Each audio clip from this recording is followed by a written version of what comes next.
Houston, Tranquility Base here. The Eagle has landed. Good evening, folks, and welcome to Alien Addict on this simplistic evening. Yeah, that's a different one for you. And it's very simplistic because it is only me and Dave right now. But it's Big Dave. He's got his guns in the house. Them guns. How you doing, Dave? Good, man. We've got your other mate, Dave, coming on. Is he? Good. I think so, yeah. I spoke to him today. Cool. He said he was going to try and make it. So he said he's on his way from home from work. Like Lee's on his way back from band. Lee's coming on. We may have Into Thin Air coming on, possibly, because we were speaking on Twitter and he said, show this on your show. I says, why don't you show it on the show? So he may turn up. But I was listening to your and Lee's podcast today. Oh, it's really just Lee's podcast. He has me on from time to time. I literally, for about half an hour, just pissed myself. That was a great show. They make adult diapers, you know. Yeah. I mean, it's definitely one that I think I wouldn't have wanted to be on because of the subject matter, because I might get into trouble. I have no idea what we talked about. I don't remember at all. Oh, it was good. It was good. I did learn about the Balenciaga thing. Oh, yeah. I didn't know about that. Yeah. Then I told my wife about that. Not because she doesn't own anything by Balenciaga. Can't afford that. Mm-hmm. But yeah, that's a bit weird. Yep. Are we allowed to speak about that on YouTube, or do YouTube I don't know, man. It's not your want channel. Do YouTube not want you calling Balenciaga what's the politically correct version that people pedophile call? Ring? Yeah. Weird. Yeah. Weird. Which dark times we're living in, mate. It does seem that way, doesn't it? It does seem that way. Hence, see, there is a bit of. You asked me what the show's about, Dave. I said I have no idea, but there you go. There's some inspiration there for you. So it's all linked. You know, it's funny you say that, man. So I've been looking into, and I've mentioned I have friends doing like their own consciousness research project, right? I've said it multiple times on this podcast and on other podcasts. And so they've inspired me, and I've been looking into the different like links between like ibogaine, ayahuasca, shrooms, things like that, certain similarities and certain major differences. And potentially how it's affected like cultures. It's pretty wild, man. There's something there, something to that. Definitely. I mean the thing with different cultures is, and especially with when you see these tribes that have never really met society before, who fucking knows what type of magic these people either believe in, or maybe the whatever we class as the paranormal. And I sometimes think about this. You know, the societies that haven't been touched, maybe they actually let themselves be seen to people that are not a threat. I don't know. I don't know. I've heard that a lot, and I've kind of come to the point where I dismiss it. There he is. It's Christmas, Santa Claus, man. All his sexiness. Look at that manly beard. He's just cold. He's just not got the heating on. That's the thing. So he's put his jumper on. Yeah. I feel like he can't hear us. Yeah, I don't think he can. I just hadn't turned the fucking heat on. No. Oh, magic. Sorry, I've literally just walked in the door. How is everybody? What are we talking about? Have aliens took over? You've got flashy lights, Ollie. Look at you. That's my Christmas tree. Do you remember that? You were on the last show when I picked it up and destroyed. I left half of the baubles on the floor. I came across the living room to show the audience the Christmas tree. It's not the biggest of Christmas trees, but it's not a Christmas tree that you should really do. that with, and I did. My Christmas tree's ace. I love my Christmas tree. Are you going to bring it? How big is your Christmas tree? It's 8 foot. Jesus. Amateur. Yeah, amateur. Look, well, it's the size of my roof. Did you decorate it, or did you let your boy do it? I decorated it. I wouldn't let a child fuck around with a Christmas tree. We theme things around here. Oh, you one of them, are you? Yeah. He's a decorator. I let him watch. That was nice of you. See, my kids did the tree. Is that why it looked like that? It looks shit. Yeah, that's it. You don't let kids can wreck Christmas. Like kids can ruin Christmases if you let them do it. I feel like I just learned a lot about you right now. Speaking about Christmas, there you go. This show is Christmas themed, so if you think we're off topic, there's a fucking star, people. I don't think that's a Christmas star. No, I don't think it's a Christmas star either. Does my voice sound all right? It feels like I feel like I'm distorting. Stop it. Go away. He keeps looking at Dave. He's looking at you, Dave. He's got a great mustache. Yeah, does my mic sound all right? Usually I'd have sorted all this out, but I've literally I went to band practice. Sound fantastic. Yeah, sound fantastic. Sound very sexy. Very sexy. Good. Yeah, without getting into trouble with the old tube, I was listening to your show today, Lee. We should talk about all of it. We definitely every not. Single part. I don't remember the show, bro.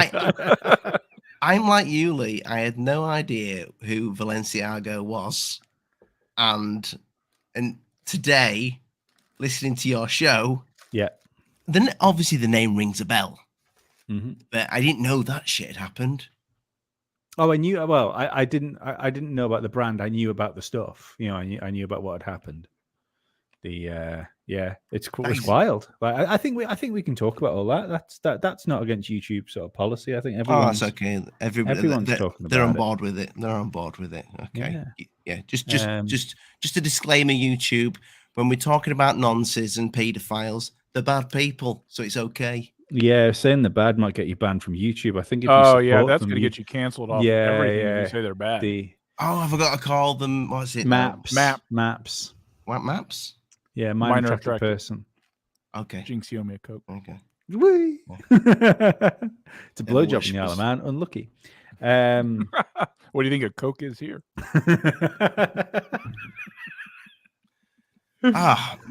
Yeah, but what a great show.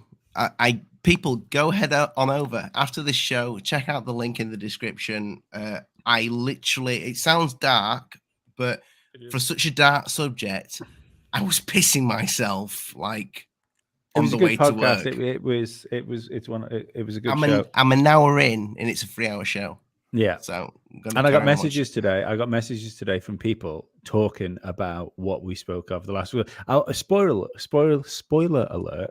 I got drunk. We're not drunk. I had a bottle of wine. I had a buzz, and came up with the great idea that we should crowdfund me and Dave and go to do a podcast in Kiev because you can still get should have waited to the end of this one. Shouldn't have started in the beginning. No, somebody's gonna do that shit. Yep. And if we said if somebody will crowdfund it, we will go to Kiev and record a podcast. And somebody today asked me about it. So that means people are listening to 3 hours of musty audio. So that's how good it is. Somebody actually asked you, but because that was at the very end. Yeah. That's what surprised me too. Yeah, we hit that at the end, man. By the way, if you're still listening after 3 hours, if you were to pay, we would definitely go to Kiev. Yeah. So to kind of get it on track, and I will say this, it's kind of both your faults, mainly Dave, sexually, but you twisting my my look. beliefs. If you start, this is all sexual stuff. It's not our fault. Yeah. When it comes to the subject of aliens and UFOs, I think I've gone from being way up here to this is little green men visiting Earth to holy shit, maybe I should go to church. It's what's funny is So we were talking earlier. I'm not religious either. So, I mean, which church you got to go to? You got to go to the one with the giant snake with the guy with the fish hat sitting up front. Yeah, doing the pagan rituals and the little pictograms that are on his stole. So I think my question I'll start with you, Dave. Is the room in this world for the two of them? You know, the paranormal, the dark shit, and the aliens that are driving the little flying saucers. Why can't they be the same? Yeah, we always say that, but we never come up with an answer. We're not going to come up with an answer, man. We're not going to come up with an answer. That would be like me trying to explain trigonometry to my 3-year-old. It's not going to happen. Like this is not going to be anything they're going to grasp. It's just not going to happen. We're not capable of understanding. What we can do, though, I think, is look for like clues. Like if you look at cave art, various cave art depictions throughout all continents, Europe, Africa, South America. It's interesting to see, you see like the gray man representation pop up or something like that. Mm-hmm. And it's something like, or it's not something like, it's something that's not talked about by anthropologists or archaeologists. They always tend to skit around these things, say, well, these are representations of the things they wanted to eat. They want to have power. Graham Hancock does a fantastic. You don't have to listen to me. He wrote a book called Supernatural. If you've ever read any of his stuff, it is painful, but it is very fact-based. And this one's different because it's very first-hand account. He talks about his path down hallucinogens. And I think it's interesting because he started with like ibogaine powder, or ibogaine. It's not a powder, ibogaine. Drink. It's a hallucinogen from Africa. It's made from plant concoction, a lot like ayahuasca. And they take it there to talk and commune with the dead. Ayahuasca is like it's in cultural knowledge, but so few people have any real experience with it. Not just like, oh, I went and took it once, now I'm not depressed anymore. I mean, you could do that with any hard psychoactive plant that's out there and have great results, or microdose or whatever.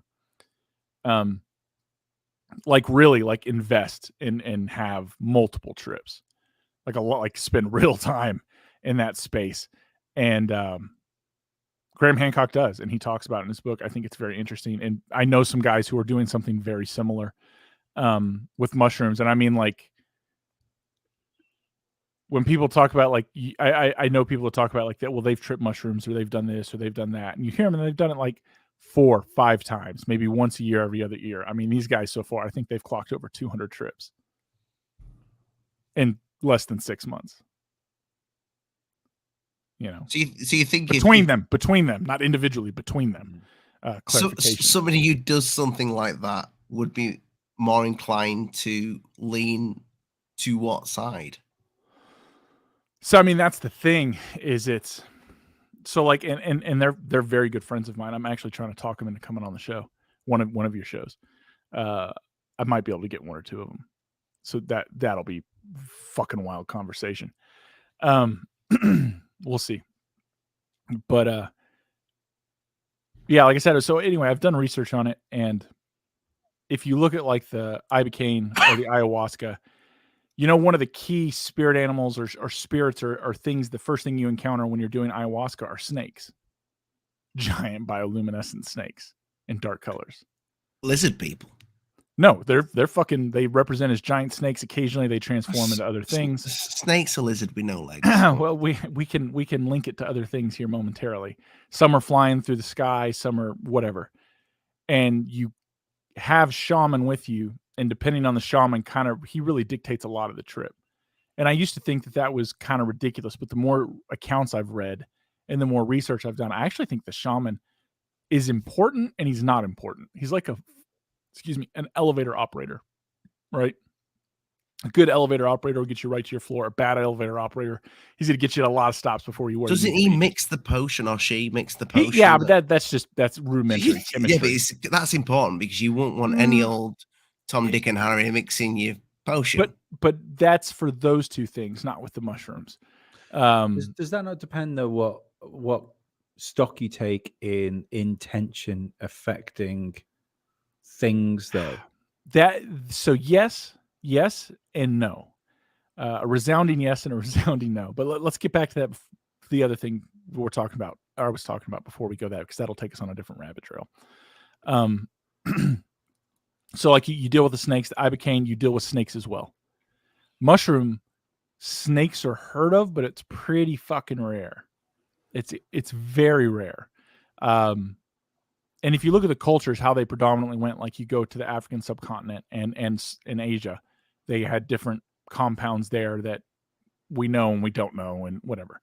And in South America, snakes are predominant. Snakes, dragons, things like that. You get into Europe and parts of North America and you see less snake and more, and it could just be the psychoactive compounds, totally. But if you've never experienced it, that's an easy, like, yeah, okay, it's the compounds, whatever. Like the leading experts in these things haven't done any of them, which I find mind-boggling. So just slow down slightly there for the man that's IQ is probably not that big. Never tested it, but Lee, you gotta be careful with him.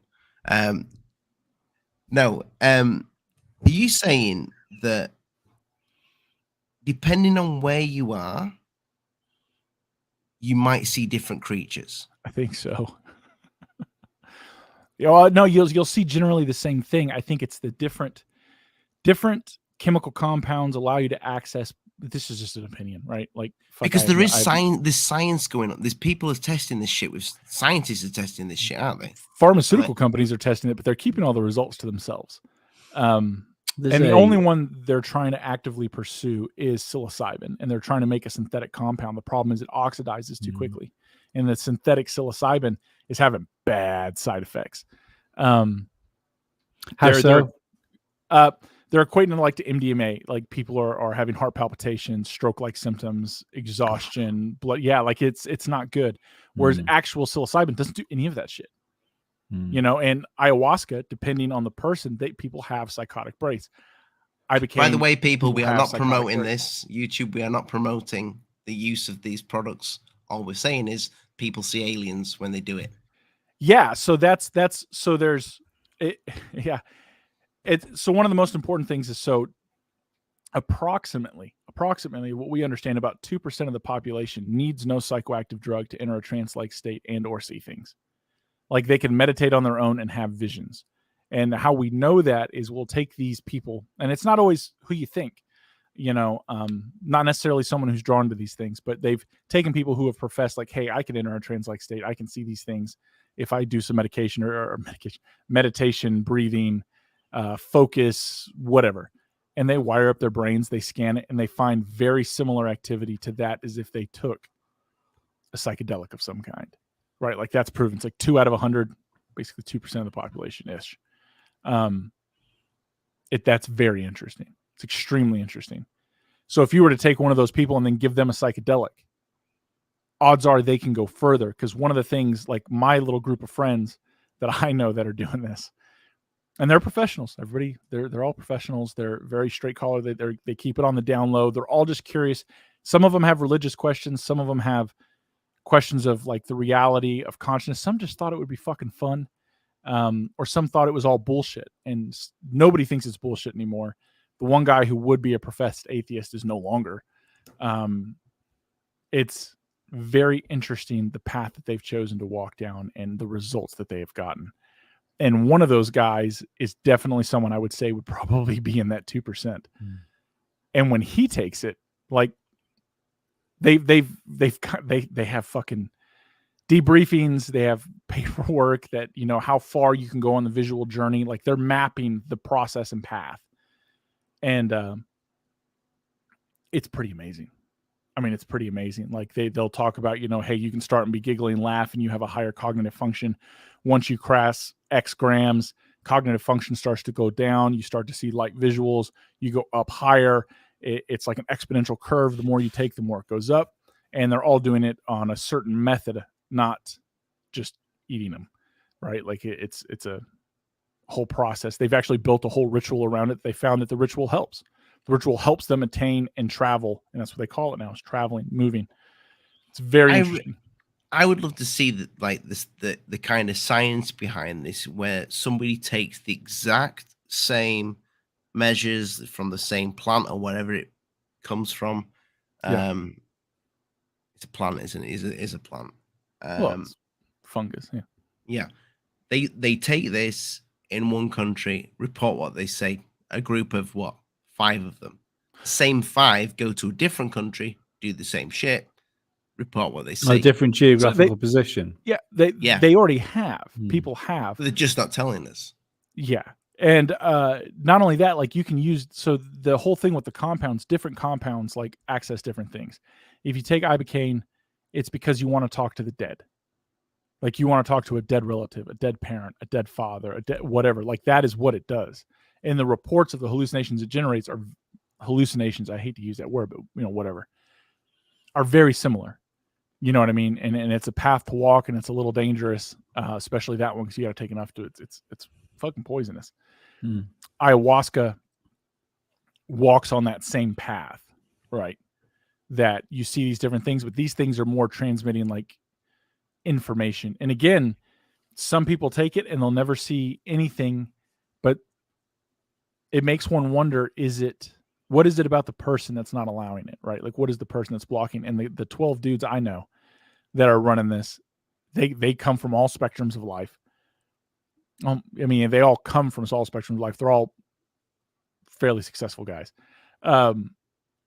And some of them are not able to travel. Like they can see, so these guys have it broken up into steps. The first step, when you're actually getting ready to travel, is you see a film that goes over the world, and it has not fractal patterns, but like Celtic knotwork, like geometric patterns that are overlaid in a rainbow film that kind of lay over everything. And then if you can push through the film, you get to a kaleidoscope of fractal patterns of multicolored. And then the next step is to move through that. And if you can move through that, you come to a place of pillars of light. And if you can get through the pillars of light, you come to, it's not a cavern, it's an open space, but it's, again, fractal light above and below. And you can talk to things there. And then even then you can go past that. And one of their guys has gone way out there, doing the same amount, if not less, than everybody else. And it was originally written off to mushroom sensitivities. Now it's starting to believe that they think it's something else. Do you think some of the abductees that haven't done things like this, that just I told you the story about the figure that was on the edge of the bed. I'd done nothing, but I'm convinced my wife is also convinced that there was something wrong with me, and I freaked the fuck out. Yeah, I think you can do it appears that you can reach these states through types of medication, through types of meditation. We've all been ill to the point where we've had fevers, which it feels like they've brought things on. I've always had this theory that, you usually get it in sort of a nap situation in the middle of the afternoon where you feel like you're going to fall asleep, and then you get that dropping sensation, and then all of a sudden you're awake again. That dropping sensation is a very similar situation to the feeling you get when you've took hallucinogenics, when you get pushed forward. That in between. That not the in between bit, the bit where you feel like you're physically moving. And when you it's that roller coaster feeling. Yeah, but it is. I think that's the in between bit between unconsciousness. And consciousness. You and get I think that that's in between. That drop is the.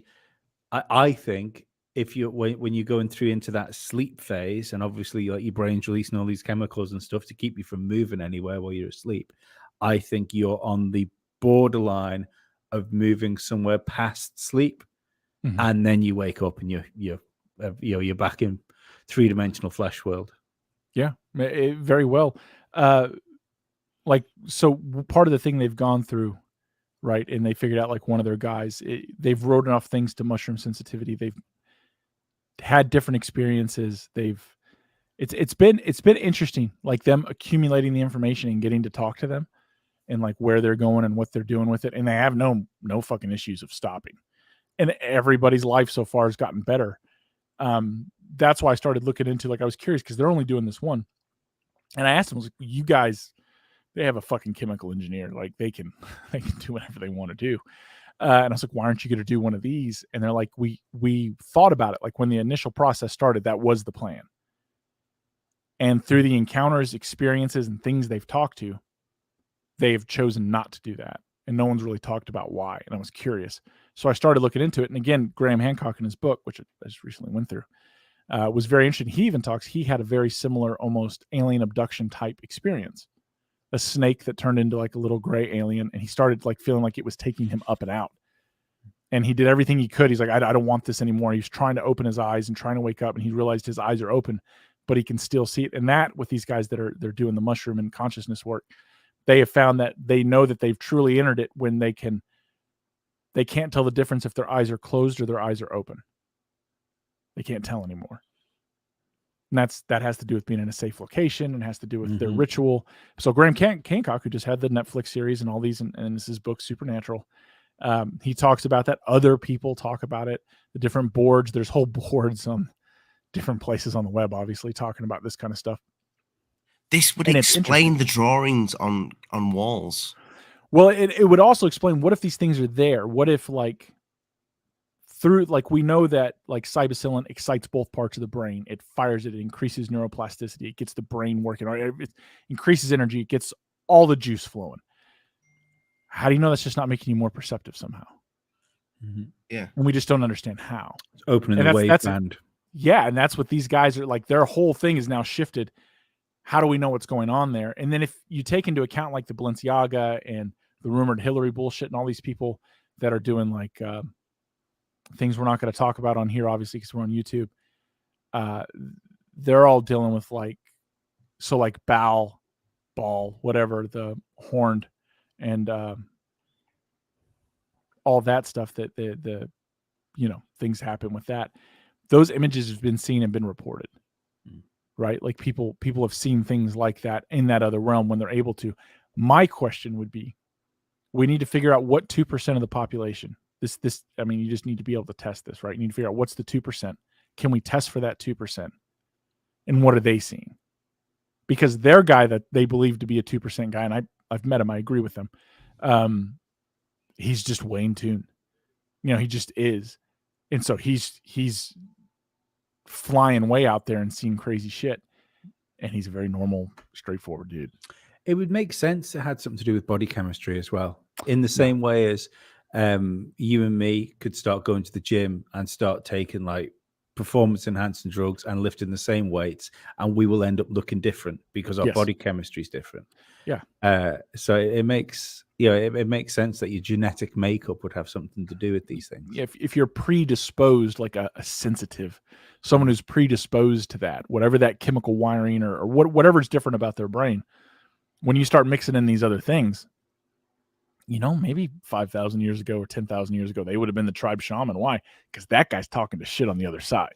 You know what I mean? Like, yeah. I think it goes for all these things. I mean, you could even just look at it as probably the type of people that would listen to my podcast or listen to this live stream. Very possibly, yeah. It's like people always turn around and say, like, it's if they find out you believe a conspiracy theory, well, where else do you believe then? And you go, well, I kind of believe this, and this. Yeah, and then they say, oh yeah, well, this is the thing, you just believe all conspiracies. You go, no, I don't believe all conspiracies, but I think once you cross that road and you go, oh fuck, there's loads of stuff that we're not supposed to know, and there's loads of stuff that's hidden, it just opens your mind a little bit more to the point where not even so much that you will watch them, it's that part of your brain which doesn't immediately go, no, this is bullshit and I can't take it. Yeah, I agree with that. Yeah, so I mean, it's interesting, but you just think about it. So like my other context goes is like when snakes are involved, there always seems to be a bit of people trying to acquire certain substances of other people and do certain things to them, right? Like that seems to be. And if you look at like the Bible as a reference, right? The snake's the bad guy, the snake's trying to talk to Eve, trying to get her to do X to try and get Adam to do X. And when you hear some of the reports of ayahuasca and ibogaine, Like the snakes, everyone's like, well, you're going to see them everywhere and you're going to have, but the purpose of the shaman is to help keep all these things back from you so that you can see and experience this world. So whatever it is about that chemical makeup is plugging these people in, and maybe some way they shouldn't be. Oh, so the shaman keeps his snake. He's there to keep the you snake safe out of it. Yeah, well, if you want to talk to the snake, I mean, you're an adult. You can do whatever you want to do. I just think it's interesting that you have references throughout history. Snakes and dragons take certain. I'm trying to say without saying it on YouTube. Offerings, right? They require certain things. They want you to do certain things, and they offer information or knowledge on the other side. That seems to be a consistent theme. Whereas other people that take other things in other places, that's not what they get. They get like there was a certain individual that was offered things and did things. He was doing everything he can to bring that thing over. And yeah, how do you know that thing wasn't like guiding him on the path? It's like, excellent, you found me. We're able to talk. I can cross over. This is what you want to do. Just quickly while we're on Crowley there, has anybody ever noticed the child's face on the bottom lower? I'm looking at the bottom right of the mouth. Is that just me being pareidolia? But that to me is a child. I'm seeing it, and it looks like there's a weird mutated grinning face on the left side. I mean, it's a shit drawing. It's not. It's not shit, but it's not. It's not the greatest. I don't think it is. The shading's pretty cool. Yeah. Well, that face does look interesting though. That doesn't. Had you noticed the child's face before? No, I'd never noticed it before. Never. I'm really good at. I used to get Mars rocks and put faces on them, so I know what I'm doing. So right. Did Crowley drew that? Yes. Because I know that's supposed to be who he met.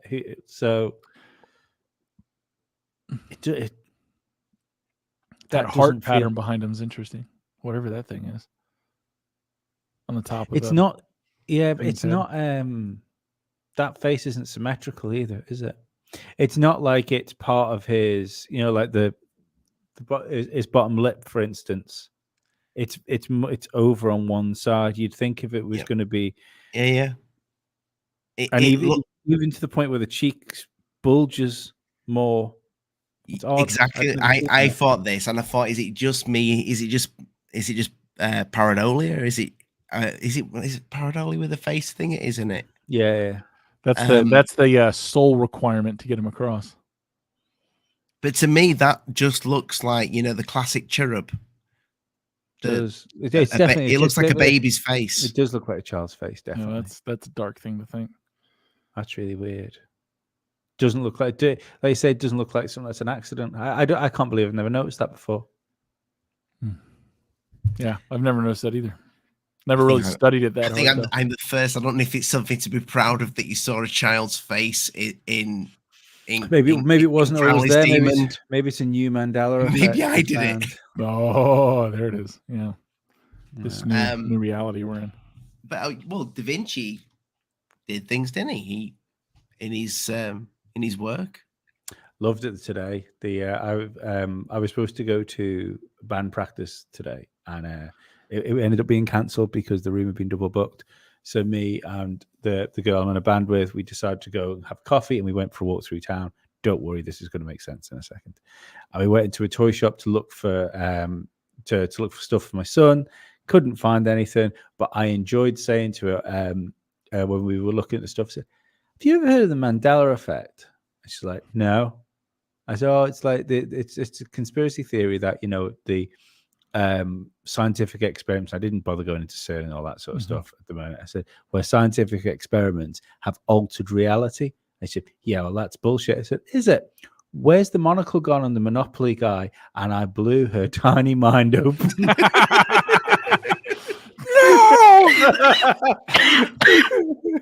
If Lee's right about this, he could be right about more things. You should have picked C. You should have picked C. I'm going to call him C. Easy for you to say. C. Free Brio. I'm coughing at the same time. I don't think she'd have known Star Can I just Wars ask? Is this faulty? There seems to be a fucking silver leg on this. Yeah. Well, that's good. Opening up minds.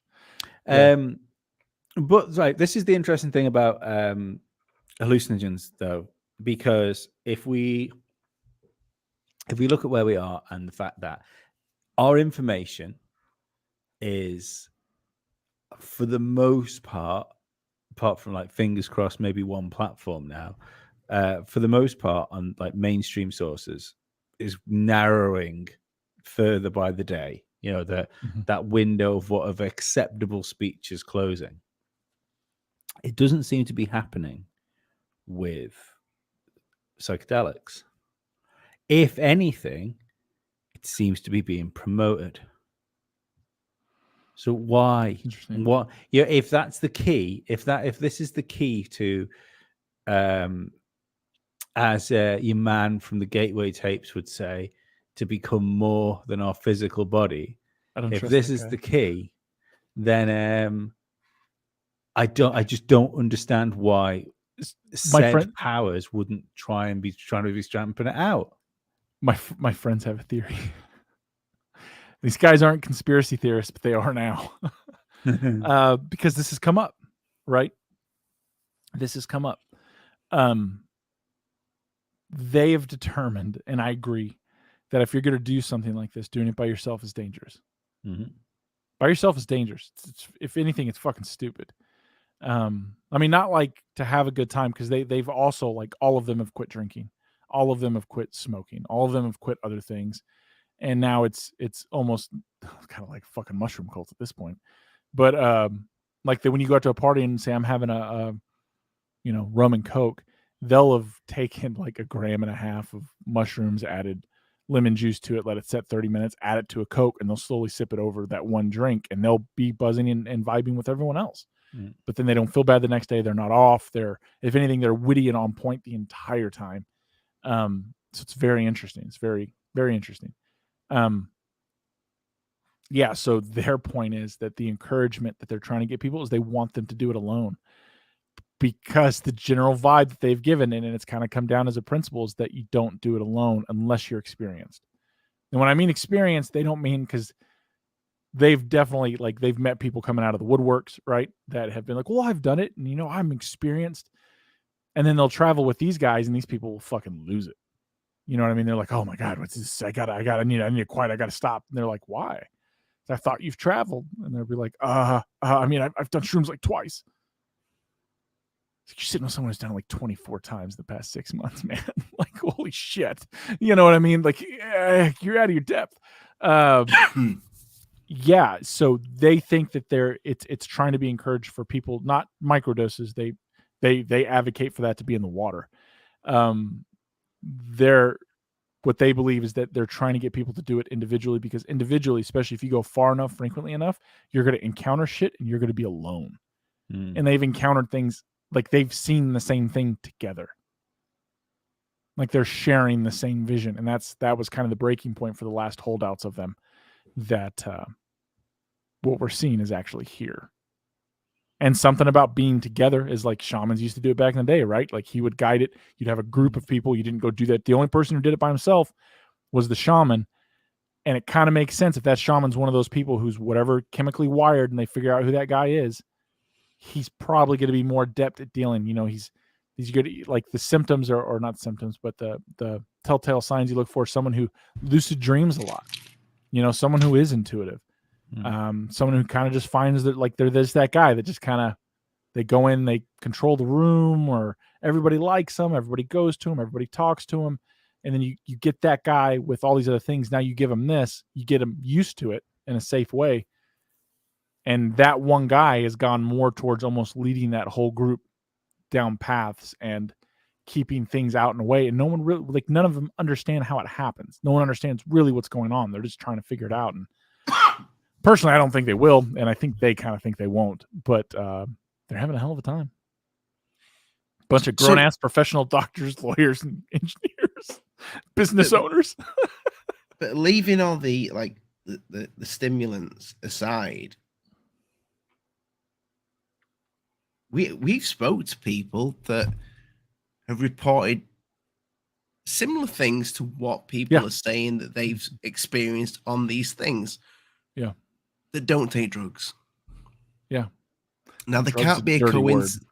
Okay, that don't take natural supplements. Yeah.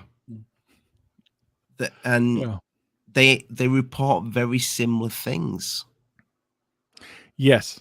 Yeah, I mean, it makes you wonder. Like, and you and I, and me and Lee, well, all three of us have had this conversation that some people are potentially just wired differently. Mm-hmm.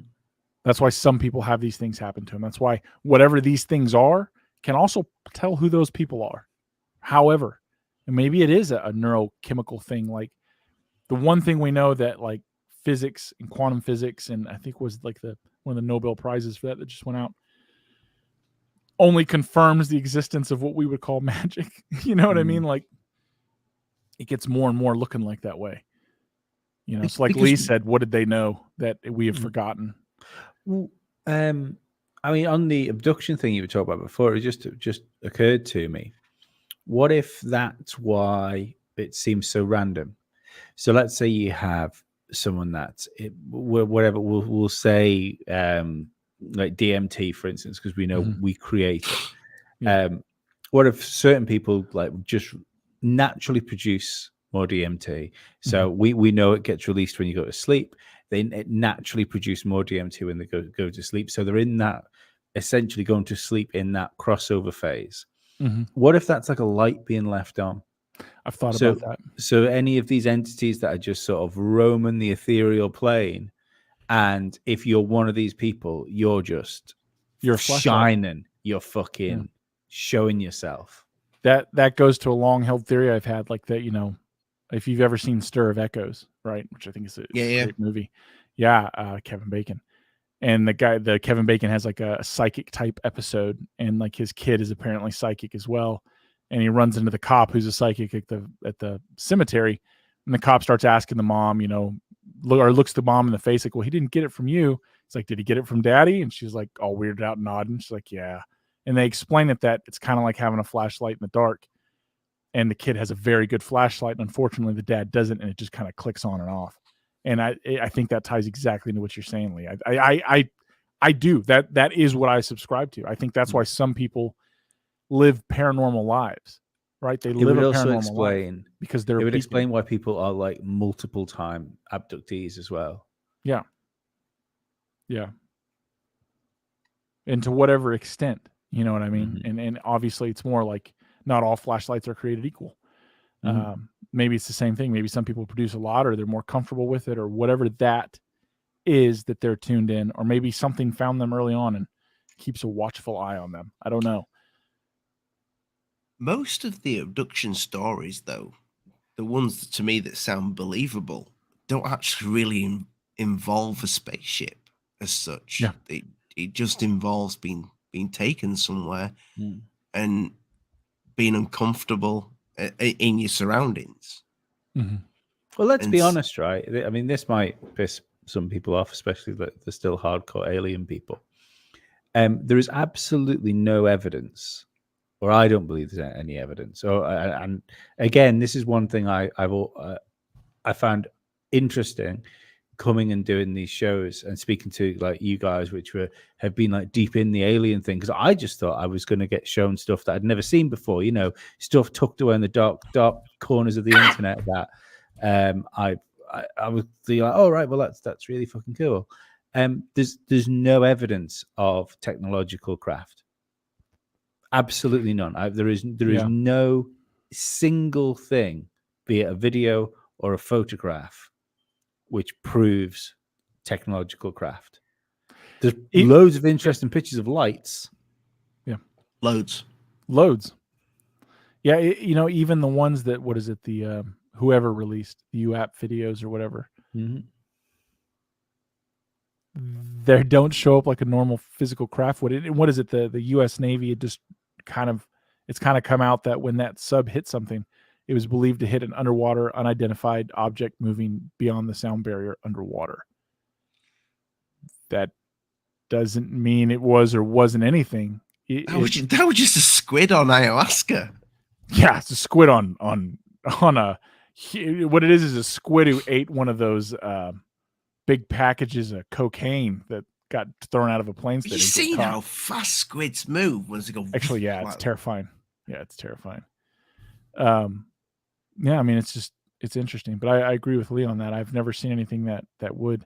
And I mean, if you think about it, like, so maybe tuning the brains in using these things, or if you're able to do it naturally, maybe you're seeing a glimpse of like a fifth dimensional entity that shares this planet or this reality with us. Mm-hmm. It's just beyond our perception. And occasionally it comes in and out of perception. Maybe it can perceive us. It just ignores us because we're not interesting. But maybe the little people walking around that have a glowing light about them, like fucking, you know, what was the one with the red nose? Led Santa's sleigh? Rudolph. You know, that's some shit you don't see every day. Maybe they're interested in that, you know. Rudolph the red-nosed reindeer. Yeah. I mean, to be honest, you'd pay a lot more attention to him than you would the rest of them. I mean, that's just a reindeer. That thing's got a glowing red nose. What the hell's up with that? You know? It's always with the red lights. Anything that's flying in it, it's got to have a red light on it. Safety. It's a safety. Yeah, exactly. Santa needs safety measures. But I know what you're saying, Lee, when you say you don't want to piss the audience off, but I think at this stage... I've already pissed Rich off. Why? What's he said? Rich has shouted at me for pretending I know what I'm talking about again. That's what we do. That's what everyone on YouTube does. Professionally. Well, I think the community needs to know that most of us are starting to question what it is rather than going with the narrative that it is, you know, nuts and bolts craft. I don't know anything about UFOs, man. It's not my bag. Nobody does. We just guess. We put a thumbnail up and we guess. Yeah. That's it. I think that's all we can do, really, about any of this stuff. We just guess. Even my buddies they're running their some psychedelic experiment. They're there. They're doing it. They don't know what's going on. They're seeing amazing things. They are experiencing incredible benefits. They're really getting over a lot of childhood trauma and some other shit, which is amazing for them. They're also dancing the line to potentially break in their fucking minds. But I don't know. It's kind of to be commended. That's some big ball stuff right there. You know, nobody's gone crazy yet that, you know, I've noticed them being crazy, but I probably wouldn't notice because they're all pretty fucking out there. This subject is, I generally think it's turned a lot of people crazy. UFOs? Yeah. People who I know. Yeah. Some actually hosts, you know? Yeah. It's turned people against each other. It's the oddest thing ever. When I got into this, Dave, I didn't expect this to be like this. Thought it would be a nice little club, cozy club, where we can all talk about the shiny objects in the sky and what they might be. I think there's multiple reasons for that, though. Even in general, this isn't just the conspiracy community or the UFO community or the fucking Bigfoot community. Although Bigfoot community, at least they go outside more. I'm naked. Yeah. Well, they have. Oh yeah, to I mean, if you're forest. looking for, you can't. Clothes scare Bigfoot off. Everybody knows that. There's no such thing. If you're a real Bigfoot researcher, you do it naked. Sorry, Lee, carry on. I was just going to say that you see this with other YouTubers, and it doesn't matter whether they're tech YouTubers or like ASMR artists and stuff. You find that people that do YouTube, it as a living or as a full-time, like really invested hobby, spend too much time on the internet. And there is I think it's one of the good things I like about doing podcasts. I love speaking. Don't get me wrong. I love speaking to people that listen to the podcast. I think Twitter at Must See Audio Podcast or at Must See Audio Pod is the best way to get in touch with me. there's no constant back and forth with the podcast. You record it, you put it out. If people want to get in touch with you, get in touch with you. On YouTube, there's a constant back and forth between you and strangers. Mm-hmm. And I don't think we're supposed to act like that. You know, it's. Oh. But you can't have a proper conversation. So when you can't have a proper, because you don't know if there's any. You can't have a proper conversation with people because you don't know how authentic that said person is going to be. So if you're building a life around speaking to people that you can't tell how authentic they are, it's probably not the most healthy thing for a person. Yeah, I totally agree. But I me, Ollie, we're not even here. Oh no, I'm God. None of you are. Yeah, the audience, everybody. You know.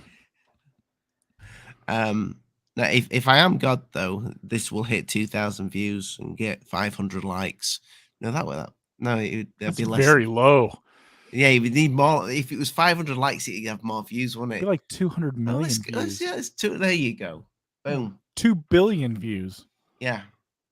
How many people are on the planet? 2 billion. That's Not that reasonable. many. It's reasonable.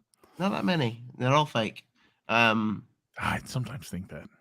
I do. I really do. Sometimes I look at people and think you can't be real. I ever told.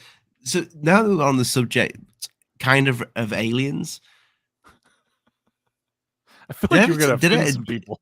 Did I ever tell you about when I was in the airport in Thailand? In Thailand? Yeah, my lady boy in the bathroom. Yeah. About what my wife saw. Oh, no, I didn't see it. Another man. Yes, she did see another man. In a gift shop, and she couldn't stop staring at him. She told me this, and I was like, "Whoa, where's this going?" But she couldn't stop staring at this guy in this gift shop, and he gave her a look as if to say he knew that she knew that there was something odd about him. And she said he was really tall, and this is before I had an alien channel. This is years ago when we went out there for a wedding.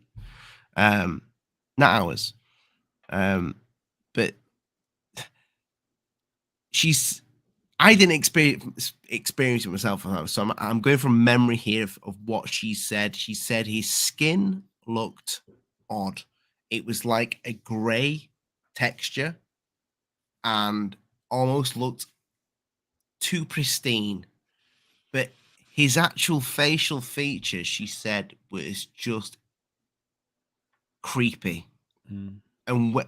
And she was staring at him, and the next minute she knows, he looks at her and gives her such a strange smile, as if to say, "I know you know that there's something odd about me."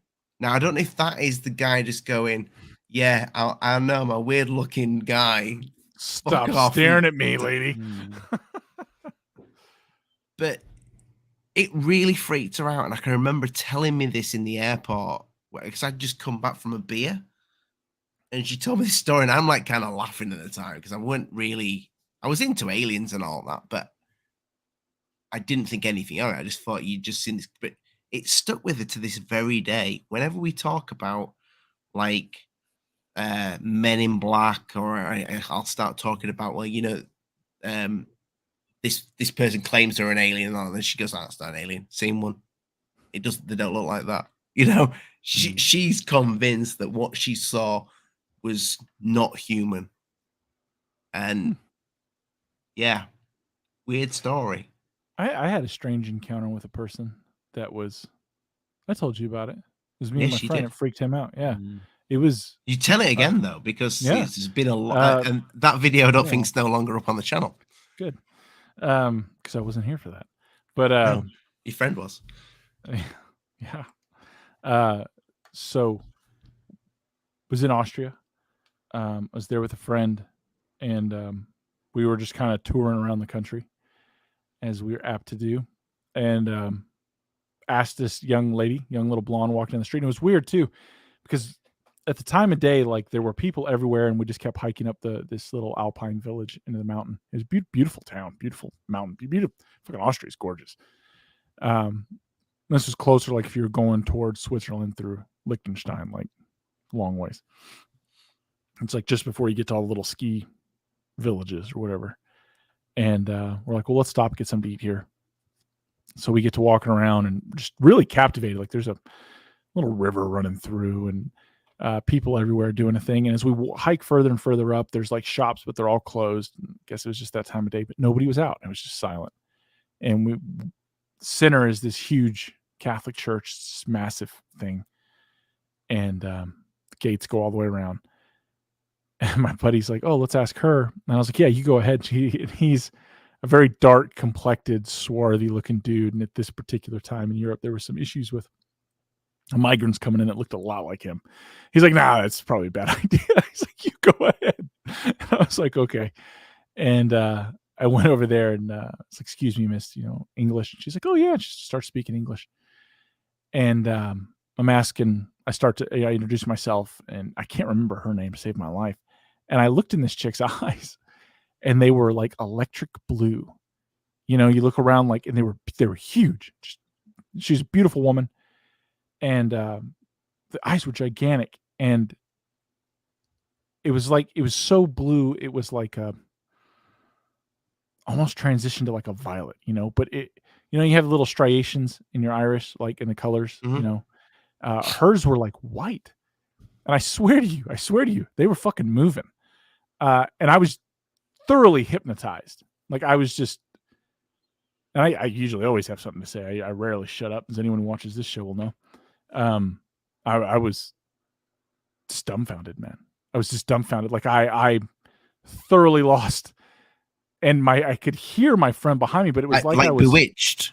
Yeah. Yes. Yeah. I've never described it that way, but I think that's accurate. Yeah. Like I was fucking bewitched. Like I was just totally not in command. And my buddy comes over and he's laughing and I can hear him laughing, but I'm still just staring at her. Right. I'm just lost. And he comes over and he introduces himself. And then when he looks at her to answer, he's zapped. And when she turns to look at him, I can feel like I'm shaking it off. And I do. And I like, all right. And I look away. And I could feel her fucking gaze come back to me. And I'm like looking down and away. And I asked if she knows where there's anything to eat. And I'm like still shaking my head. I feel a little bit strange just talking about it again. And she starts giggling, like a laugh giggle. And she's like, no, I don't really eat around here. I'm not like from here. And when I do cook, I cook at home.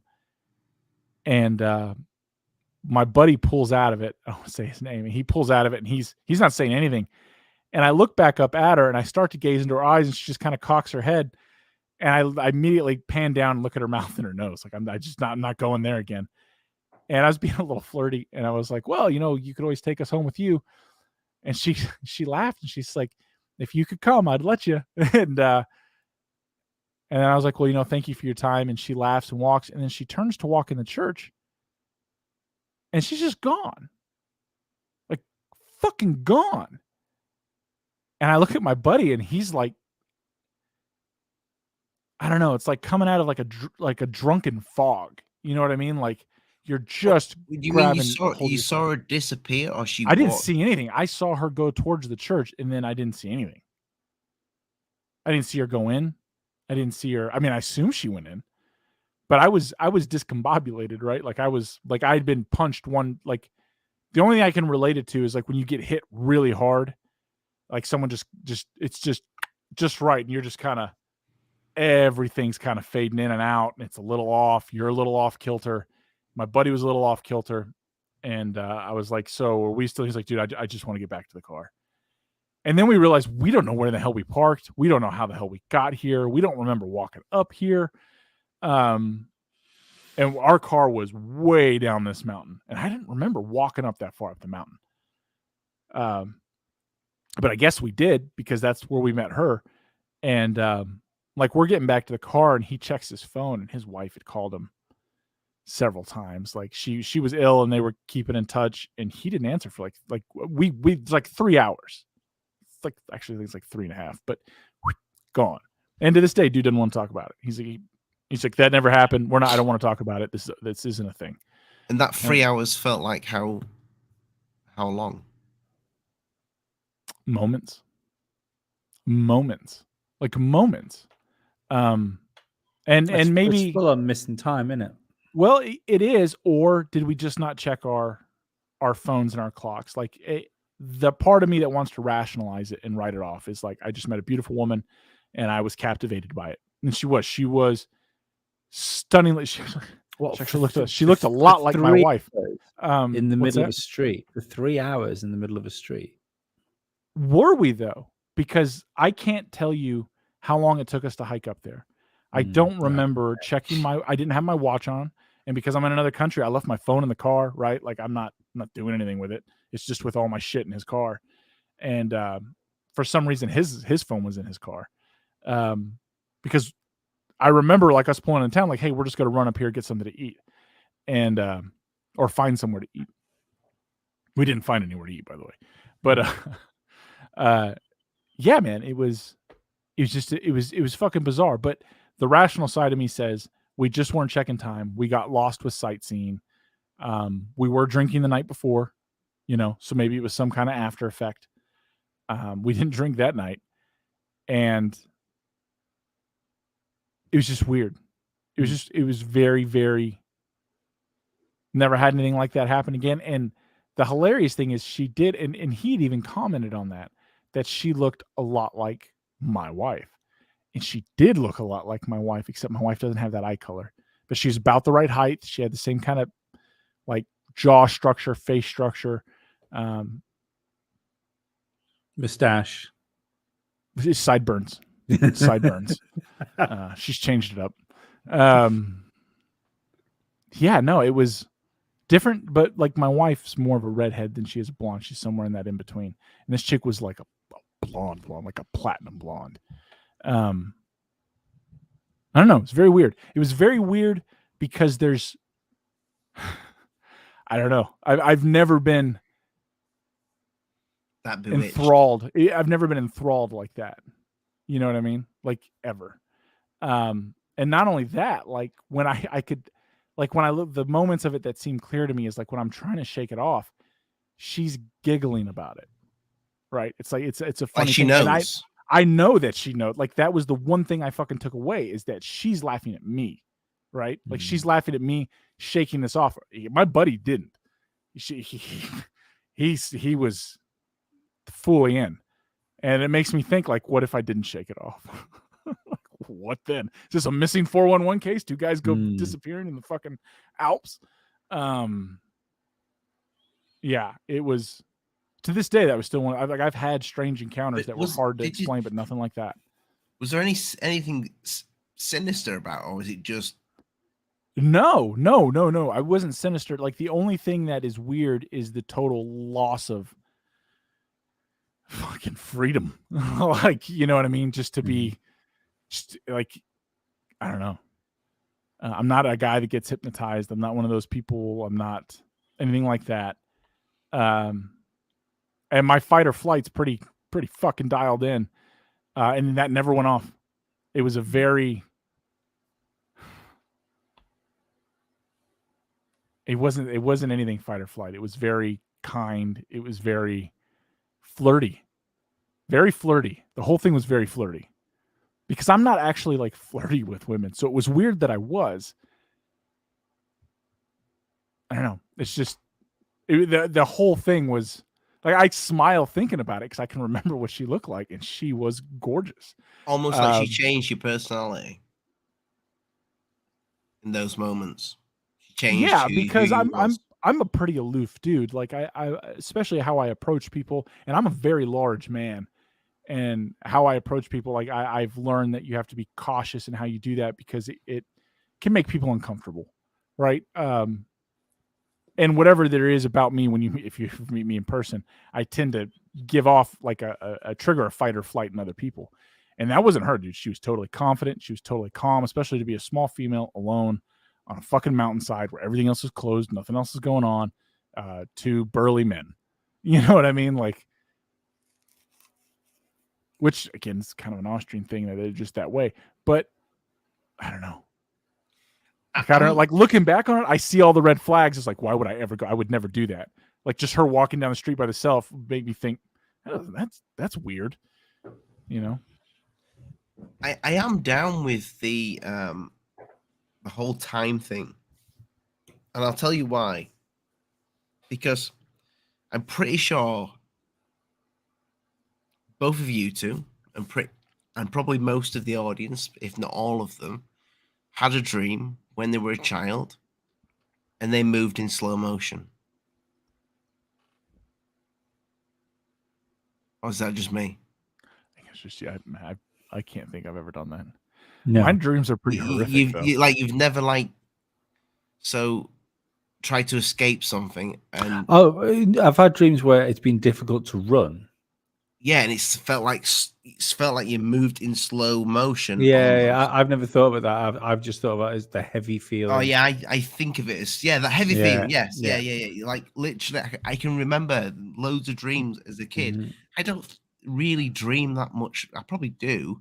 Every so often I'll have a weird dream, but I think as a child, it was pretty much every single night dreaming about something weird or something magical or whatever. But the dreams that really stick out are the ones where I was trying to get away from something, and I have a very kind of very real memory of watching American Werewolf in London.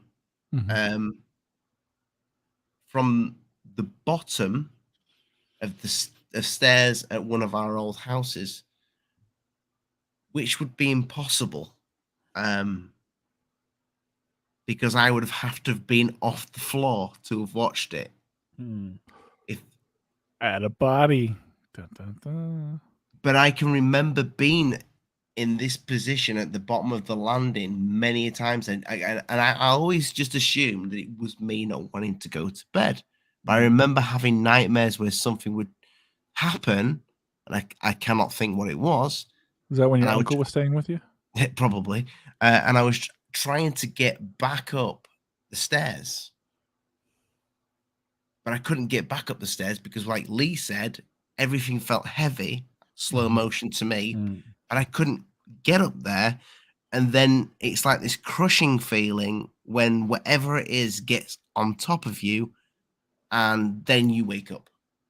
You manage to get yourself out. I don't know if any of you have had that like kind of lucid dream where something's going on and you need to get out of that dream. You need to get out, and you try and grab something, but you're probably not even moving your arm, but you feel like you're moving your arms off.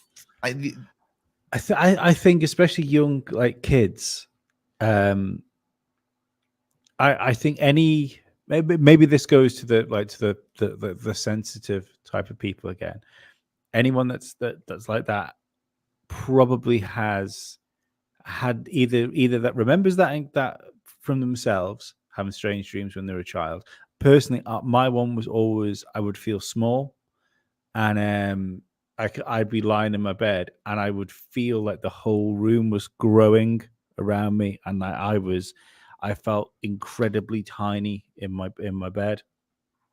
And then it was my reoccurring dream where I'd end up in like the room, like the one where Neo goes with thing, like just white, the massive white room. Yeah. But it was really the weird thing is there was a lion on a treadmill, and that was the only thing that was in the room, and the lion would run, and the faster the lion run is the more anxious I would feel, and he'd run faster and faster and faster and faster. You had a lion on a treadmill. Yeah, and I could hear like this whirring noise, like a machine noise, as it was running quicker and quicker and quicker. Was it like a man lion, like out of like?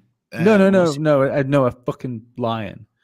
And the faster the lion would run is the more panicky I would feel, until eventually I'd wake up. And like when I woke up, that's when I'd still kind of be asleep and awake, and I'd feel like I was really small and I'd still have that anxious feeling. It was weird, but I'm not saying there's anything paranormal about it, but just very strange. Yeah. What I do think there's something slightly paranormal about it was my son's, and from when we you know that like the age before kids can talk, but they're kind of having bad dreams when they wake up. Mm-hmm. From the minute we knew he was kind of dreaming, he'd wake up in the middle of the night really scared and like inconsolable to try and get back to sleep. And he wasn't the sort of kid, like we didn't have any like he was in his own room for 3 months. He had us up like a handful of times, and whenever he disturbed us at night, it was always this thing where he was clearly having some sort of nightmare. So it went from that to where he still couldn't speak, but he could communicate a little bit better. So when he'd wake us up, he'd look at us and start making this motion with his arm. And then when he started to get some words together, it would be this motion, and he started saying boat.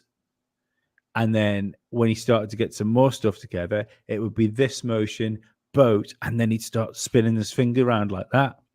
And then that turned into this spinny round thing, and then he's like, crash. And then that then turned into this spinny round thing, crash. He's like, propeller. But he couldn't explain propeller, but that's what he was trying to signal when he was spinning his fingers around.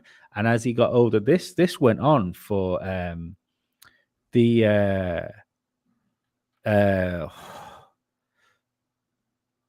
hasn't had it. I don't think he's had it this year. Maybe he's had it this year, but up until he's 5 now, up until he was 4, this was like a frequent, reoccurring dream he was having. And as when he was 4 and he could explain it a little bit better, he used to have a dream where he was on a boat heading towards rocks, and he woke up when he jumped out of the boat, and that's when the propeller bit came into it. I don't know whether he woke up when he hit his own propellers.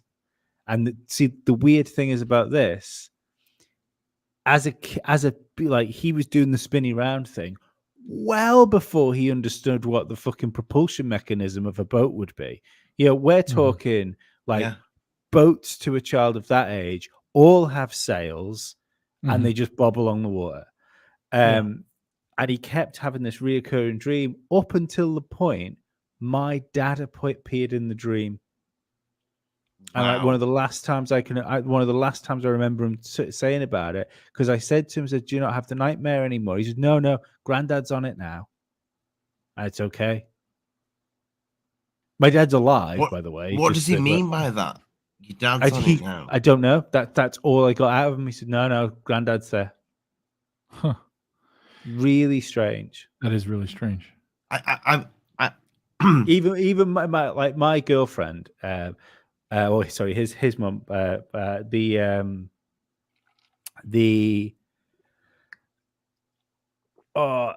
She's not into the sort of stuff I'm into, and that I talk about and that I watch. And even she was going down the lines of like past lives and stuff like that. I believe in stuff like that.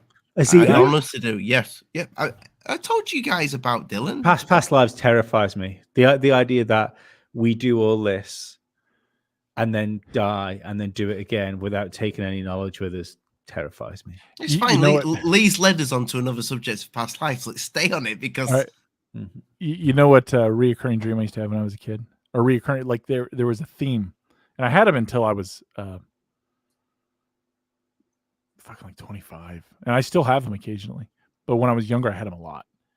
I've always suffered from like night terrors and just general nightmares. Like they're never very good. Even now, even the good ones still aren't really what anyone would call good.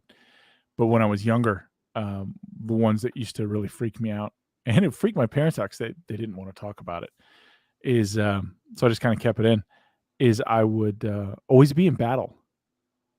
Always. I was always in a war. I always got shot, or I was shooting someone else. Not surprise me. Or I was fighting with a sword. And I can like think of different dreams where one I got fucking knocked off a horse and I got trampled to death. Another one I got shot in the fucking helmet.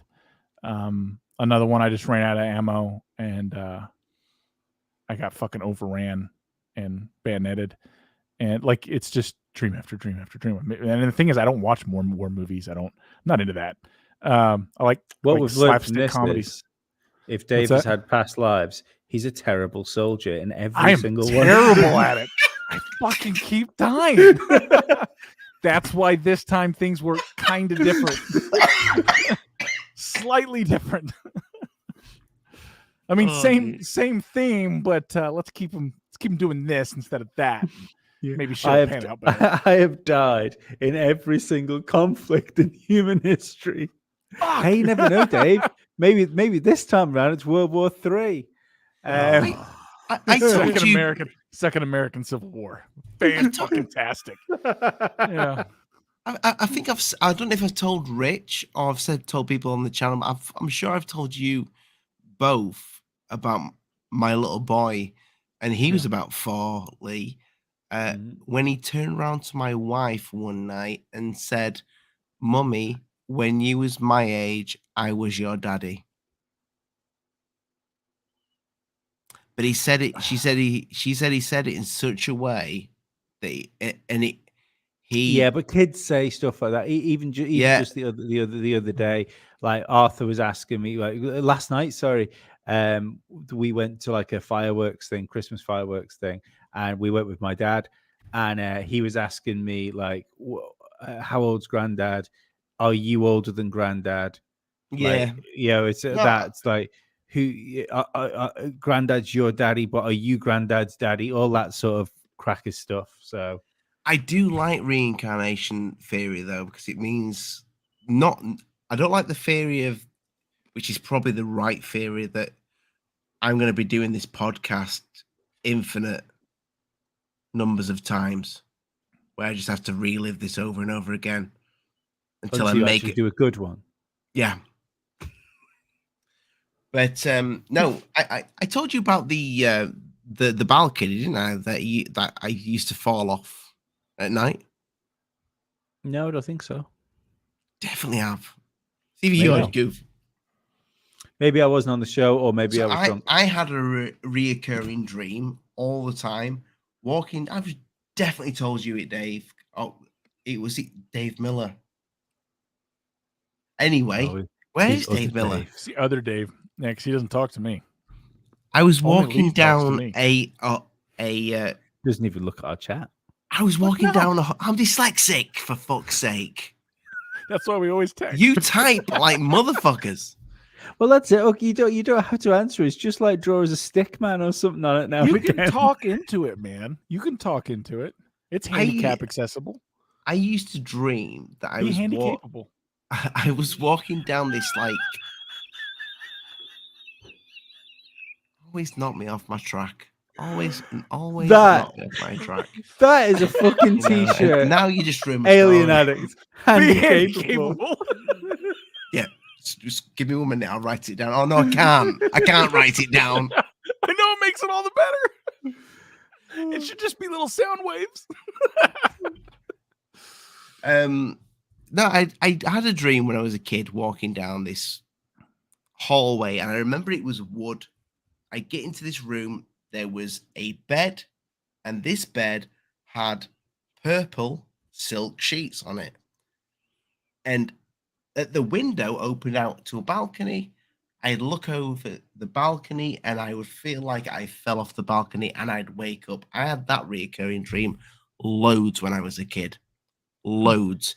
And this house was old, but it didn't look like any old house I've ever seen. I've seen in England. It looked, to think of it, I don't know what style it was. I remember really, really shiny wooden flooring. You told me about this, yeah. I did tell you. I knew I told you about it, Dave, because you were asking me about the decor. Yeah, I was asking you what the room looked like. What was the decor? Yeah. I haven't told you about it. Yes, I thought it was going crazy. And thank you, Lisa Bowden, for the sexy super chat. You aren't drinking alone, Ollie. Cheers. Well, actually, I've only had 2 glasses of red wine and 1 bottle of beer, but I'm definitely not drinking alone. I think that qualifies as drinking, yeah. No, that's just a little tipple for me. Tipple of the nipple. I shouldn't have said tipple of the nipple. No. Yeah, but I'm down with the reincarnation stuff, you know? Maybe I don't know that I am, but well, you don't want to be because no, I don't want to be. I've been doing a terrible job. It's like, God, why do I keep getting into conflicts with so many people? I think Tom Cruise movie. Yeah, I think the reports of like past lives and things like that are probably more. If there's some sort of universal consciousness, you know, if you've got that whole thing of like everything happens all at once, all at the same time, you know, there's no past and no future. It's just existence where we are, and there's echoes fucking floating through us as we speak. That some people just tune into these things, and you can find them in the same. You're a ray of sunshine. I don't believe in no, because it's good. Because I think our consciousness goes somewhere afterwards. But the in the same way, I don't believe in ghosts, but maybe we can see things that happened in the past. You know that, but I don't believe they're walking the halls still of the manor that they used to live in. We're just seeing where someone walked in the past. Yeah, when it comes to the paranormal, me and my crew, we definitely agree with that. We don't like if there is, it's maybe like an echo of energy, but you can't communicate. Whatever you're communicating with it's pretending to be something else. And why would it lie to you to interact with you? It's not gonna. It doesn't have a good reason. But, my best friend died when I was 24 years old in a car crash, and it was a horrendous time. And my friends always ask me, because they always go to the grave, they put flowers on it, they spend time there. So why do you never go to the grave? I said, because I don't believe he's in a grave. You know, I have no. It sounds really fucking selfish and really horrible, but fuck it. I mean, on YouTube, I'll tell you how much of a twat I am. I don't believe anybody's in there that hangs around there. I think if they are somewhere, they're in a better place. You know, if there is something afterwards, I believe that they would either maybe they watch over you, but they definitely don't hang around in the place that they put the body. That is, I believe, I definitely am all about you leave the dead to the dead. That's why I'm not a fan of the ibogaine powder or the ayahuasca. I don't need to see something in another place. I need to see what's coming. I want to know about what's here. That's why I'm not into that kind of stuff. But for what you're saying, I had a really good friend pass. Very good friend, like a brother from another mother. And is tragic. And like we'd all heard about it, and we had a group chat, kind of like I have with you guys. We'd had one with him, me and a couple of my other pals. And like 3 days after he died, we got a text message to the group chat from his cell phone number. Shit! Like, what's up? And we're like, we like call his wife. We call his wife, and we're like, did you send a message from Big Mike's phone? She's like, no, I didn't do. Like, his phone's like, they got it back. It's on the nightstand. It's just sitting there. You know what I mean? And so one of the things we came to is like somehow that message was cut up and then just finally processed late. One of my friends got a voicemail from him like a week or two after. Was anything on it? No, not a thing. It was from his number, and he didn't answer the call because he didn't have his phone. And then there was a voicemail from Big Mike, and he like, Dave, you know, with the call up thing with the text message, so do you know how rare that is to get cut? Yeah, I actually looked it up, but it can happen. I know kind of from my old job. I kind of know a little bit about stuff like that, and it's very, very. It's a rare but it does happen. It can happen. It can happen. So there was that. Like my one buddy got the voicemail, and then I had the creepiest fucking thing ever. So what did the voicemail say? Nothing. There was nothing on his voicemail. Like he played it for everyone. It was just nothing. It was like, hey, this is his name, and then he's like, leave me a message. and then silence. And then it goes boop. And then I had the weirdest conversation. I still have it. So it's the other messenger that I like to use for other stuff that Ollie absolutely never checks. Oh yeah, the other app. Yeah, I'm trying to find it. I used to. There it is. So I think his number just got recycled, right? Like I'm convinced that his number just got recycled to another guy. How, if you don't mind me asking, Dave, how long ago? How long ago did he pass? Yeah. 8 years. So his number should have been recycled at this point. Possibly. Yeah. It's in my archive conversations. It'll probably like the last one. If I can find. Anyways, a weird fucking conversation. It wouldn't have been recycled if there was a bereavement to the cellular network. If his wife had done a bereavement, the number would have probably been destroyed. And that's something. I can't even find this now. So on our other little private one, the encrypted chat, like Big Mike's number populated like 6 months ago. Like it just showed up, bink, like this person's on. I like sent him, I was like, I think you have the number of a friend I used to have. It just showed up on here. I just wanted to let you know. Now I can't find the guy's thing on there, and I didn't delete it. So it's even fucking weirder. But that's one of the apps that you use as well. Yeah. So that's one of those secure apps. Yeah, it's not like.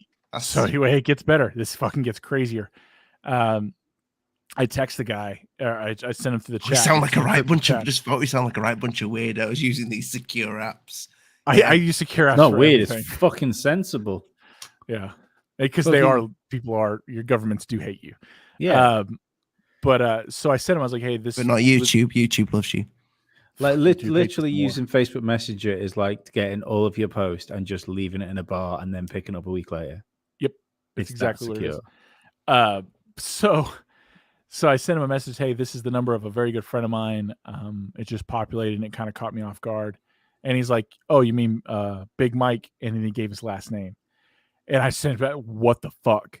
And he's like, I just want you to know your buddy loves you. Blah, blah, blah. And I was just like, what the? I sent that same thing fucking copy to my buddies. And they're all like, what the fuck? It didn't come up on ours because we're all also on that same chat. And I'm like sending them picture messages of it. And I was like, well, this is the weirdest fucking conversation I've ever had. He's like, I've never met him.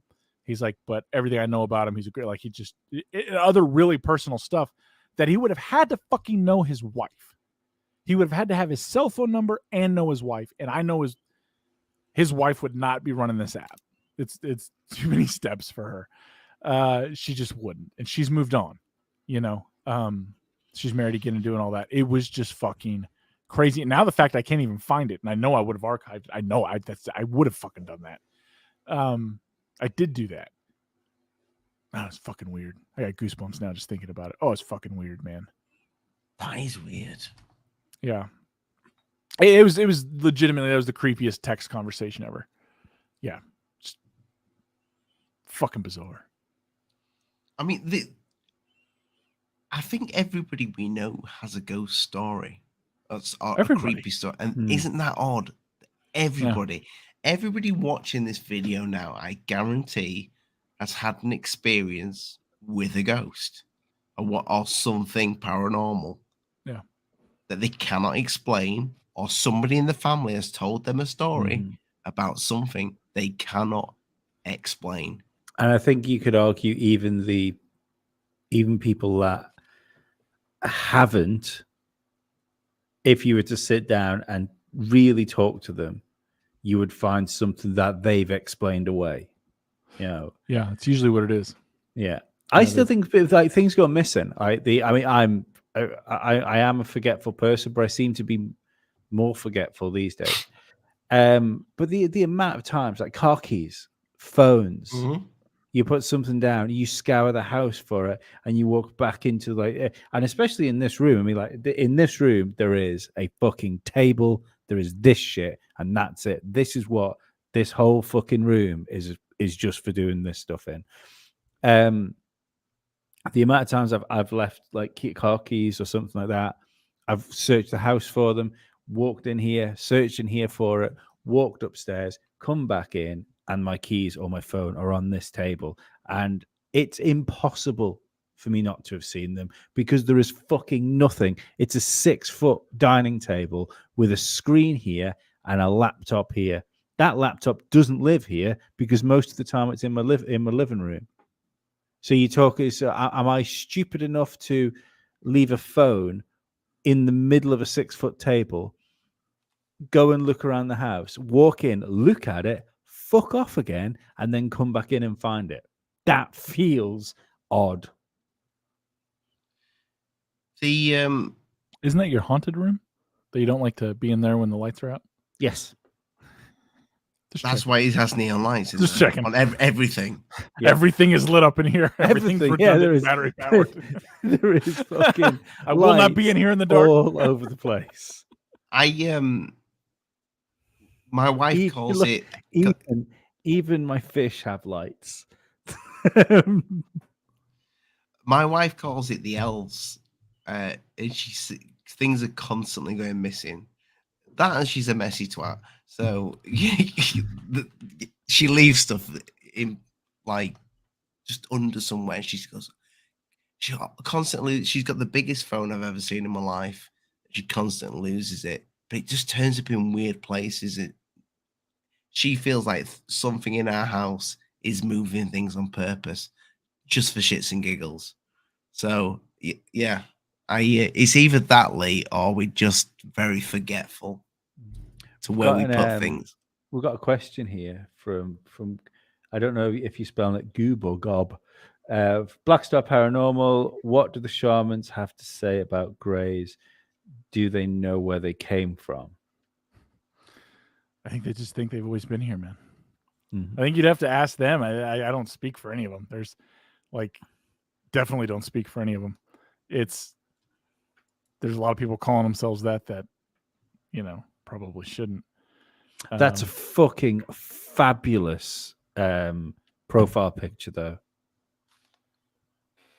Is it a dinosaur? It's a dinosaur building Stonehenge. Oh my god! That's good. I do like that. No, man. I don't know that. I don't think they know where any of that stuff comes from. They think it's another world. Like what you can read in the literature that's out there from their own words is that it's just another place. It's here with us. We just can't see it. Speaking of art, I'm going to show this because is it the Podesta stuff? No, it's probably not a good idea in here. No, it's just something. It's very light, and Jeffrey Dahmer's victim, nude body displayed, and head cut off. A great supporter of the show, Heather Birdie's new tattoo. Holy shit, that's commitment. Awesome. Yes. Blow it. Yes. You gonna get it bigger than that? Yes.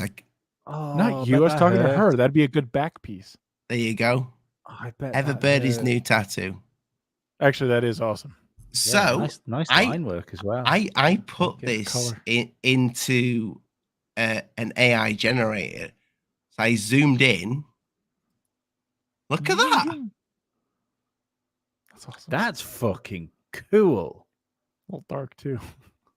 Get in here, motherfucker. But isn't that crazy? It's taken Heather's skin tone. It's done all the clouds, and the shadow under the ear is it's done as the night sky up here, and her shirt, it's made some sort of church thing down here. Yeah. Well, that's what happens. AI is downtime. Fucking weird, isn't it? I think the church is the ball thing in the background. See in the back of the picture. Maybe. Yeah, Heather, we love you. She's there. She is. Yeah. She's in the chat. Yeah, that's super cool. We love you. We love your tattoo. Bet it hurt. I've got none. What? Sheila, aliens. You got to get in touch. Get you on the show. I know your AI art is amazing. She does great stuff, and she's been in the field for quite a long time, well before me. AI You go into a house, man. You catch hypothermia on the field. It's winter. AI art's weird. It gets fucking dark fucking quickly. Oh yes, it does. It gets so addictive, but it really does. Sheila Aliens, guys. Check your old messages. It would appear fucking Stephen Cambion is ready to double fist you, Ollie. Where? In the messages on the Twitter that you pulled up. Oh yeah, he definitely. That's later. That's later. Nice. Me and Steve, we get on a little bit too well. But yeah, use lube. He's got big hands as well. Well, I mean, the average person can fit 2 raccoons in their rectum. So, Dave, we're not on Lee's show. What? That's just a fact. If you want a raccoon can fit in a 4-inch space. Yeah. Hypothetically, you can stretch an average rectum 8 inches. Takes a little work. You can make it happen. So you could theoretically fit 2 raccoons. If you dream it, you can do it. Absolutely. And that's 3, right? If you build it, he will come. Somebody will. Literally. And as soon as you pass 3, you can hold as many as your mind is capable of imagining. Exactly, right? Don't you think AI art though is when you? We could definitely draw that. Yeah, I could create that. We should do that. Does it remind you of dreams? No. What? It reminds me of nightmares. That doesn't remind me. My dreams look like this. Like, do you know me? No, those are my nightmares. Those are the sexual nightmares. No. My dreams have always been very real. Yes. Yeah. Extremely real. A couple of my kids, it seems to be the same. Every single Musty Audio podcast now, I use AI art generators to create the artwork for them, just because I'm not a good artist, and it's a really handy, fast way to find something that is unique that you can identify a show with. It's not the easiest of things to do, though, Lee, as you know. I think it's dead easy. No, I mean to get that right piece. I don't know. I'm not sure. I think I think it's just being descriptive, isn't it? But what I'm trying to get to is, it's very rare you get something that's nice. I don't know whether that's just my show titles. It's mostly dark. It's mostly grotesque. It's sometimes a mixture of the two. Obviously, because we talk about a lot of like post-apocalyptic or dystopian New World Order sort of stuff on Musty Audio. We do. Yeah. The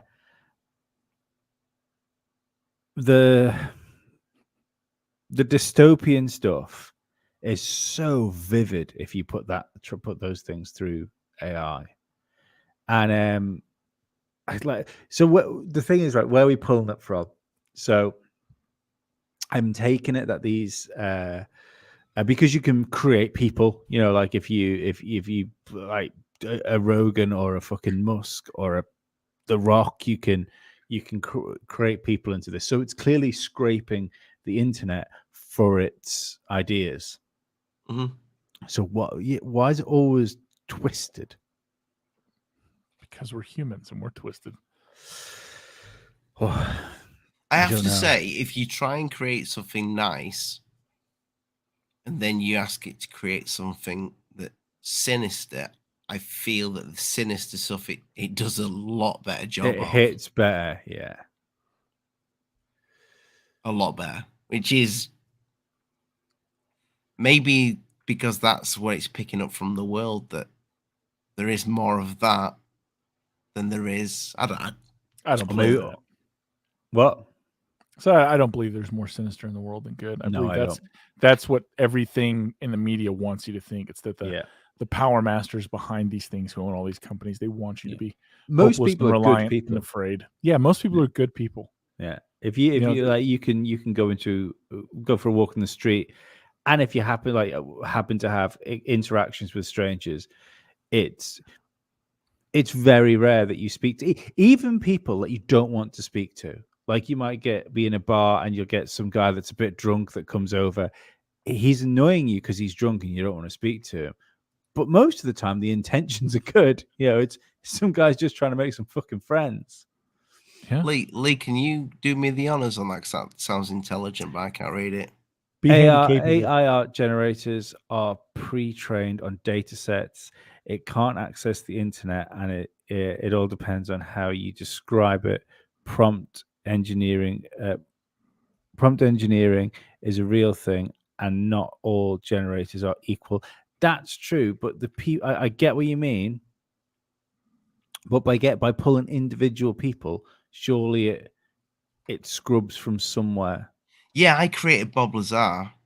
Remember that? And Stephen Gray, which was hilarious. Yeah, I know what you mean, though, that all the AI art generators aren't created equal, because there's some real rubbish things out there.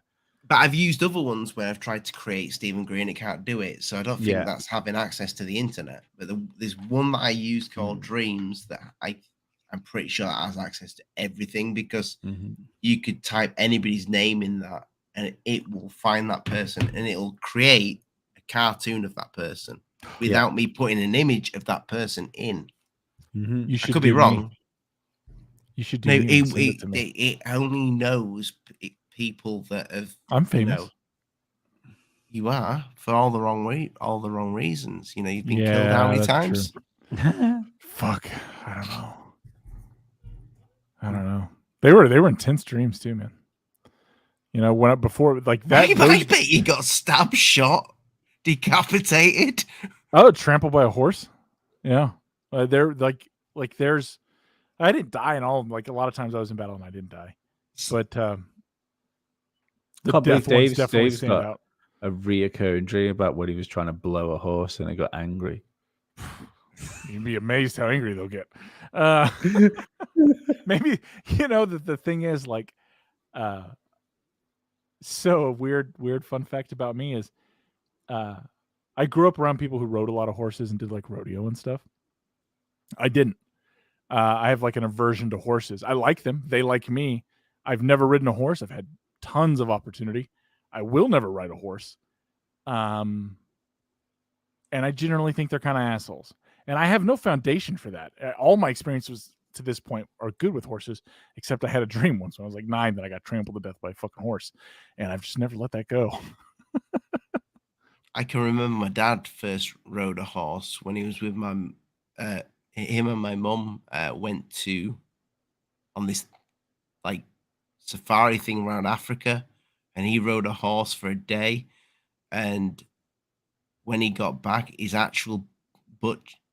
bum cheeks were bleeding, like just blood pouring from his Wow. I wish I hadn't do with that horse. I wish I hadn't checked out to fucking read a comment then. It's coming. So Ollie's dad went and spent some time with a horse and came back with rectal bleeding. Right. Okay. That's what happened. Yeah, it was from riding the horse. Horse was riding him. Yeah. Holy shit, Ollie. My mom did it well though, so Well, that's she was fine. I mean, yeah, she's a pro. Pro horse. She's experienced. Mom, if you're watching, you know my personality. Don't write me out. Don't write me out the will. If I meet your mum and find out that she was on Horse Meat 6 and I recognize her. Hey, Ollie's mom's kind of hot, dude. She wouldn't have to go get a horse. Thanks, Dave. I'll tell you that's a compliment.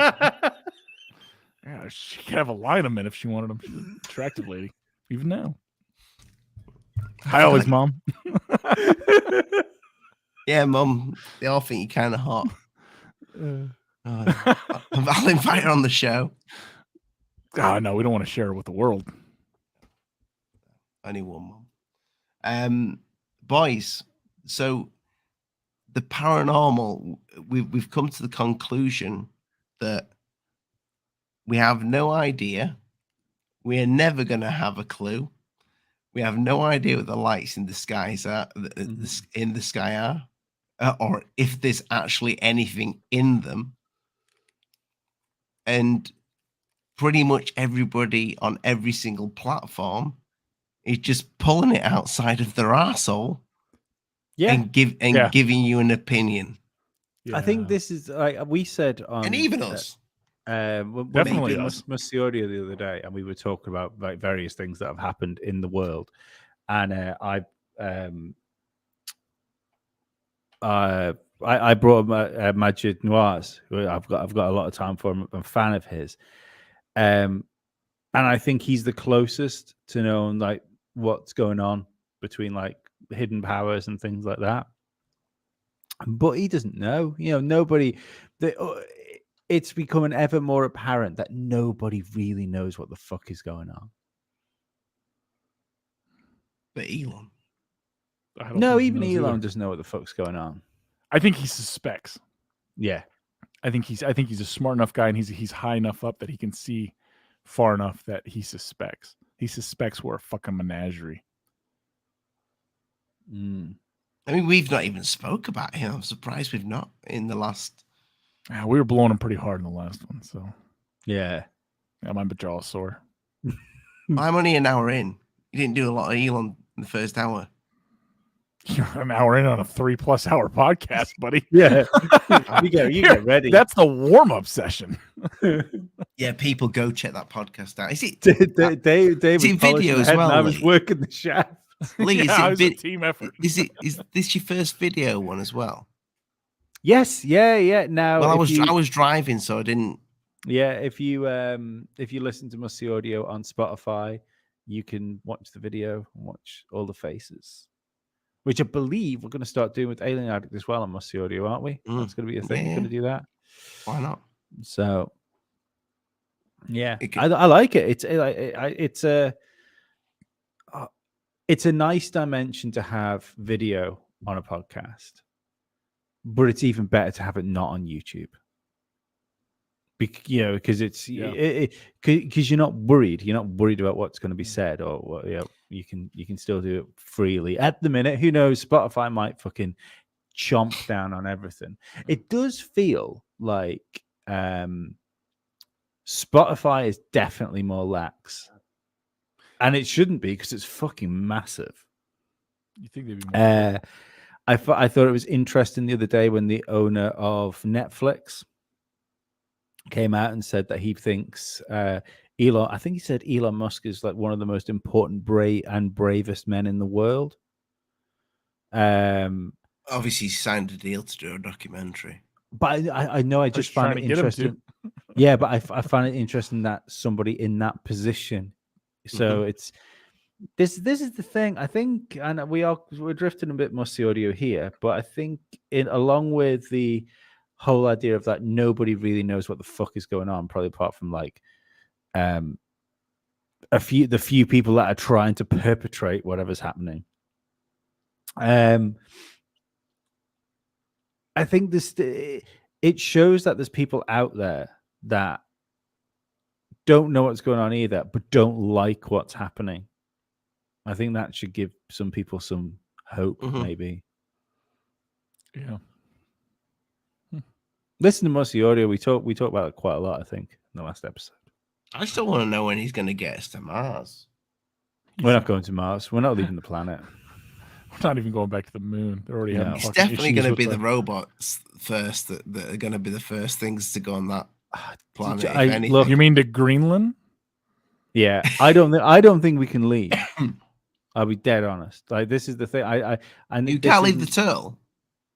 No, can't leave the turtle. And it's not a flat Earth thing, although it's a flat Earth element. I don't think we're going to go anywhere. I don't think we can go anywhere. Like I said, so why would you trust Elon Musk then? If I don't, surely he Musk no. Do you ever think maybe we're stuck here and we're quarantined here until we can evolve our consciousness to travel beyond this reality? Yeah, I also like this is we're scorpions in like a box. You know what I mean? Like we're we're a dangerous little critter, and we have to learn how to handle ourselves before we're let out to play with the rest of the universe and reality. I liked what Tim Pool said the other day. I was listening to his show, and they were talking about simulation theory. I don't really subscribe to simulation theory. It seems I think it's a coward's way out of creationism. Mm-hmm. It's the when all fucking roads point to creationism, you can just go, oh yeah, well, it could be simulation. He said, what if it's a sorting algorithm? He said, like, if you're looking at it as a simulation, what if we're here and we have to carry on doing this until we've essentially fulfilled whatever the requirements are for us to move to the next place?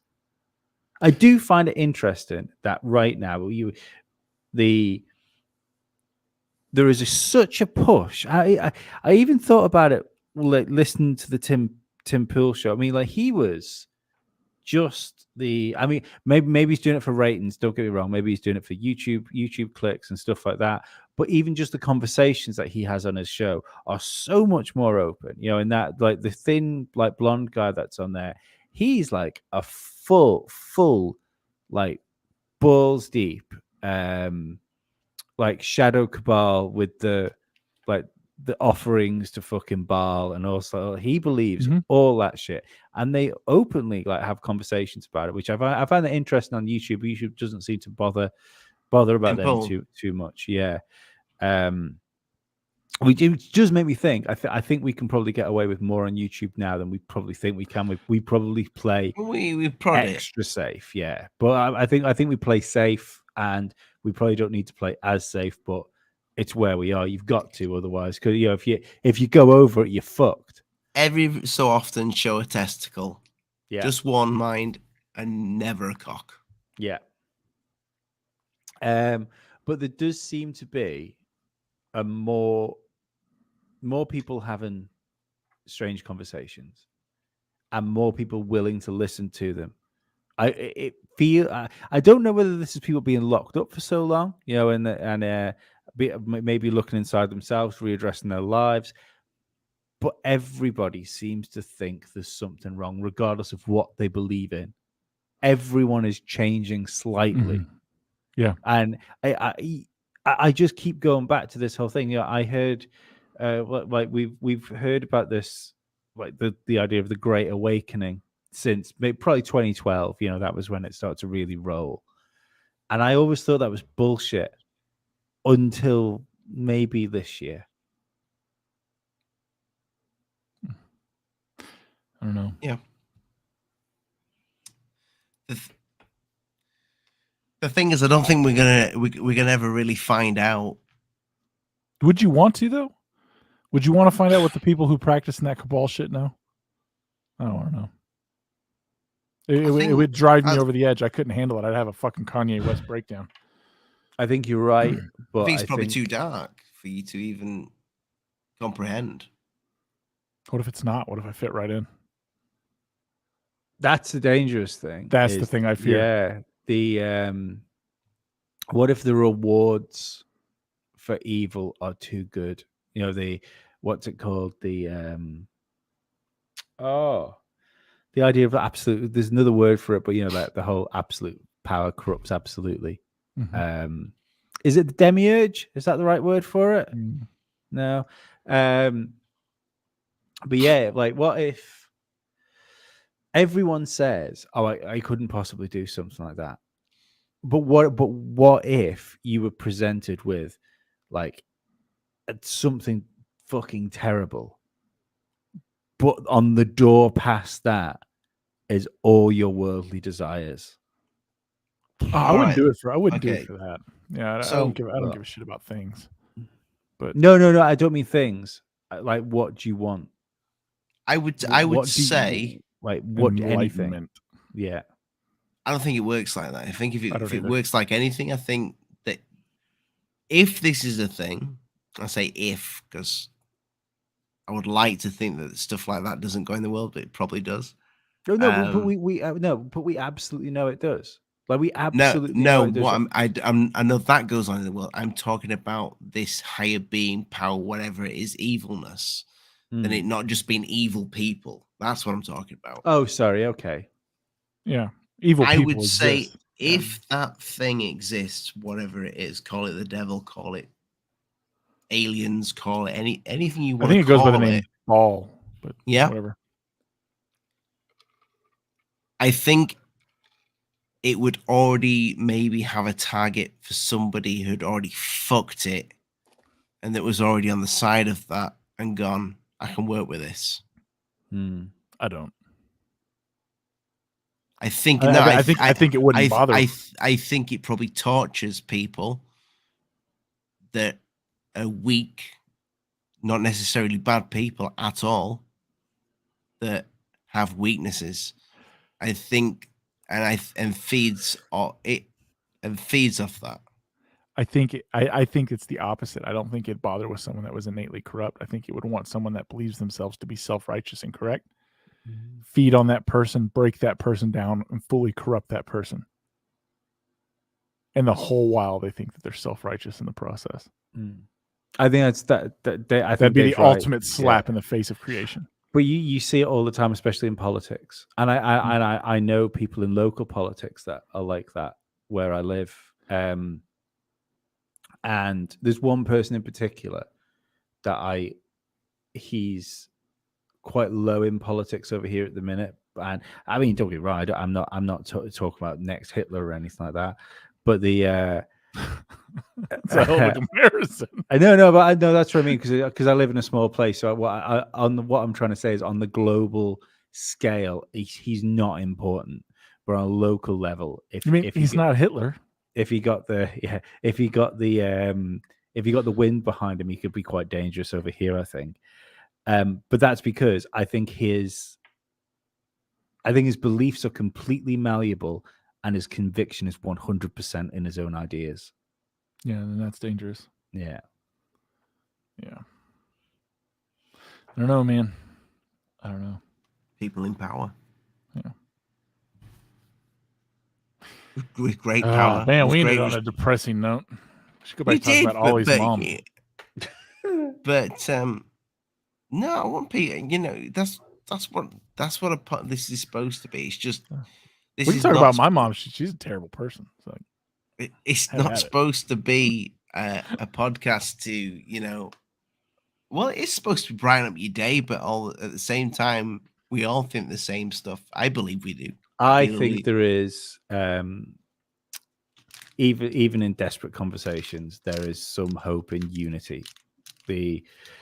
Regardless of what it is, if you're finding like-minded people, it makes you feel better knowing that other people think there's awful stuff happening.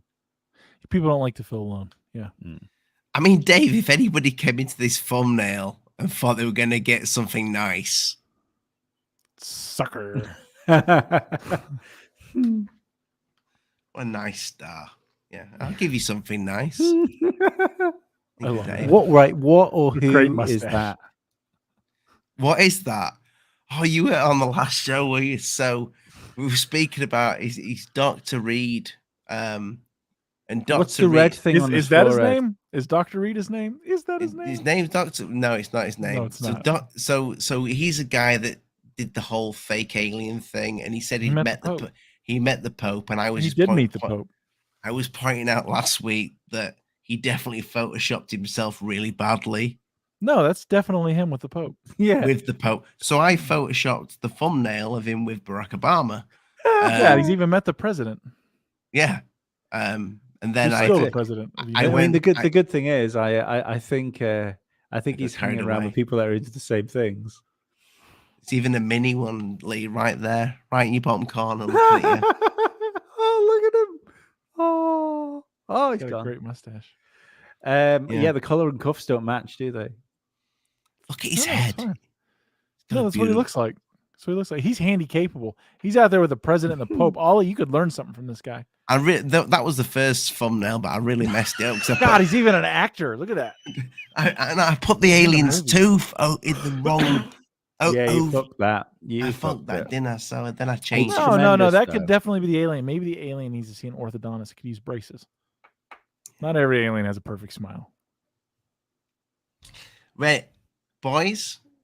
I would ask you, Dave. Where can we find BlackStar Paranormal? BlackStar Paranormal. Perhaps it's there.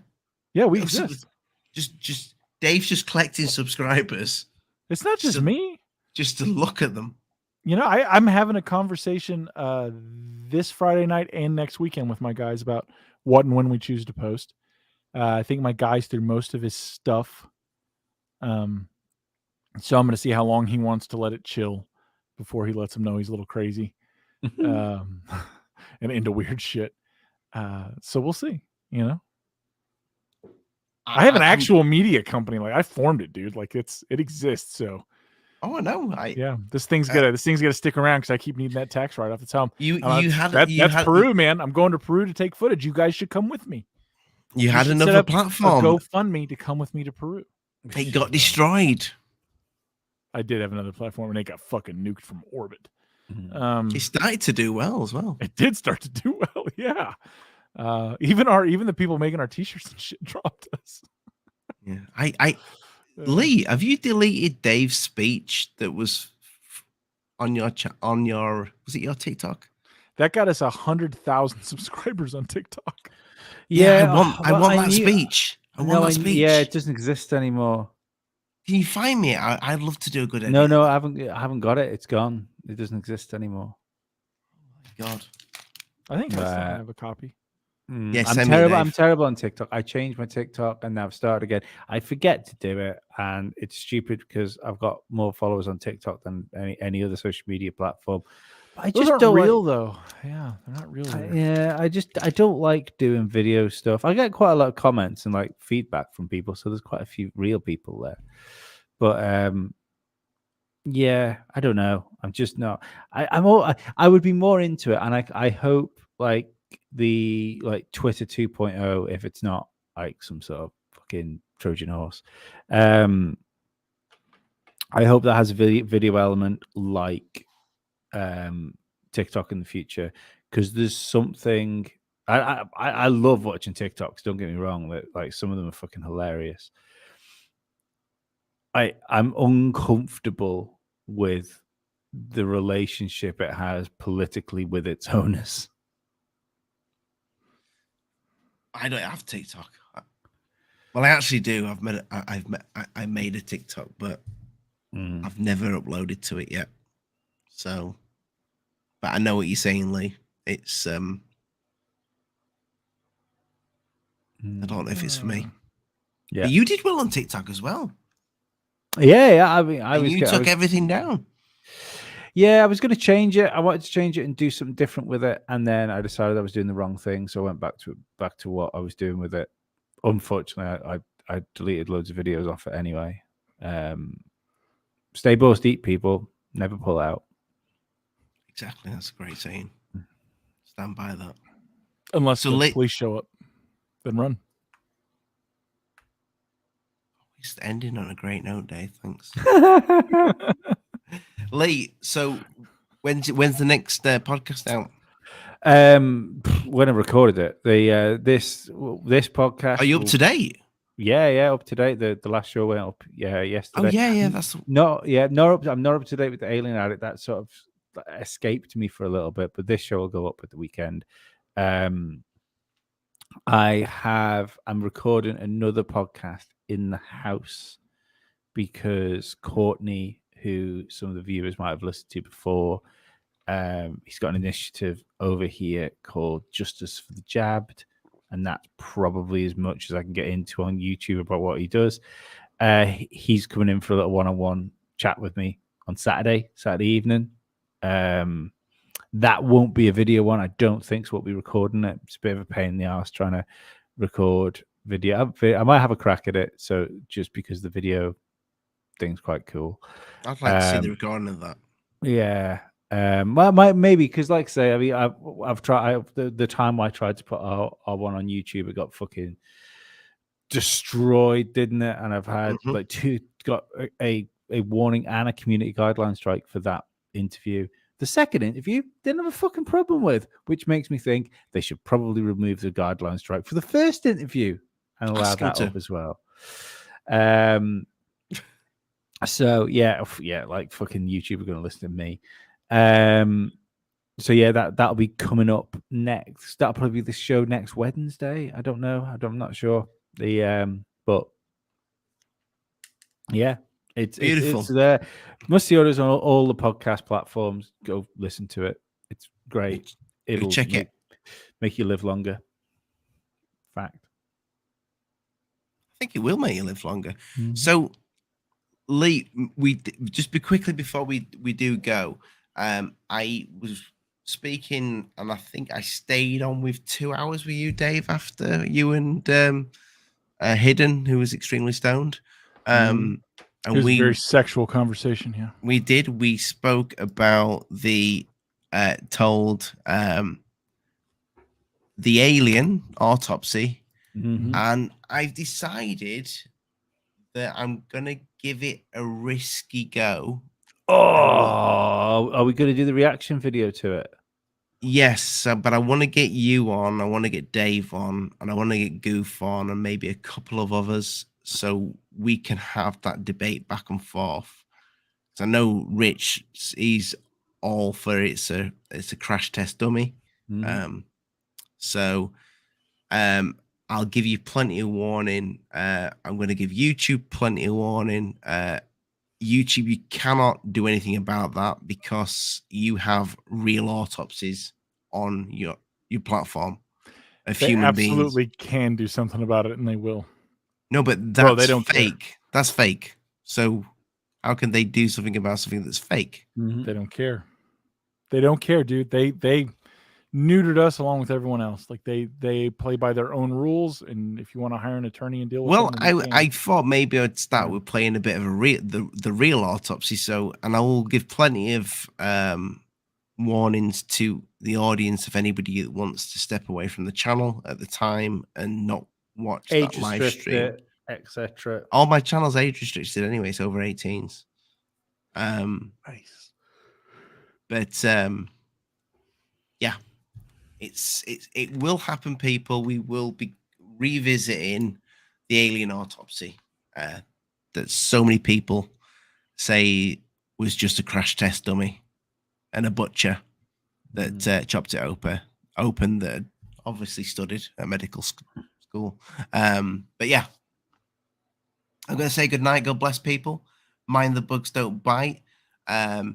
Go ahead on over if you want to even if it's just for Christmas, and get one of Third Phase of the Moon's inspired T-shirts from when I did ask Blake to don't come around here with his big bollocks, and he probably does have big testicles, which is fine. But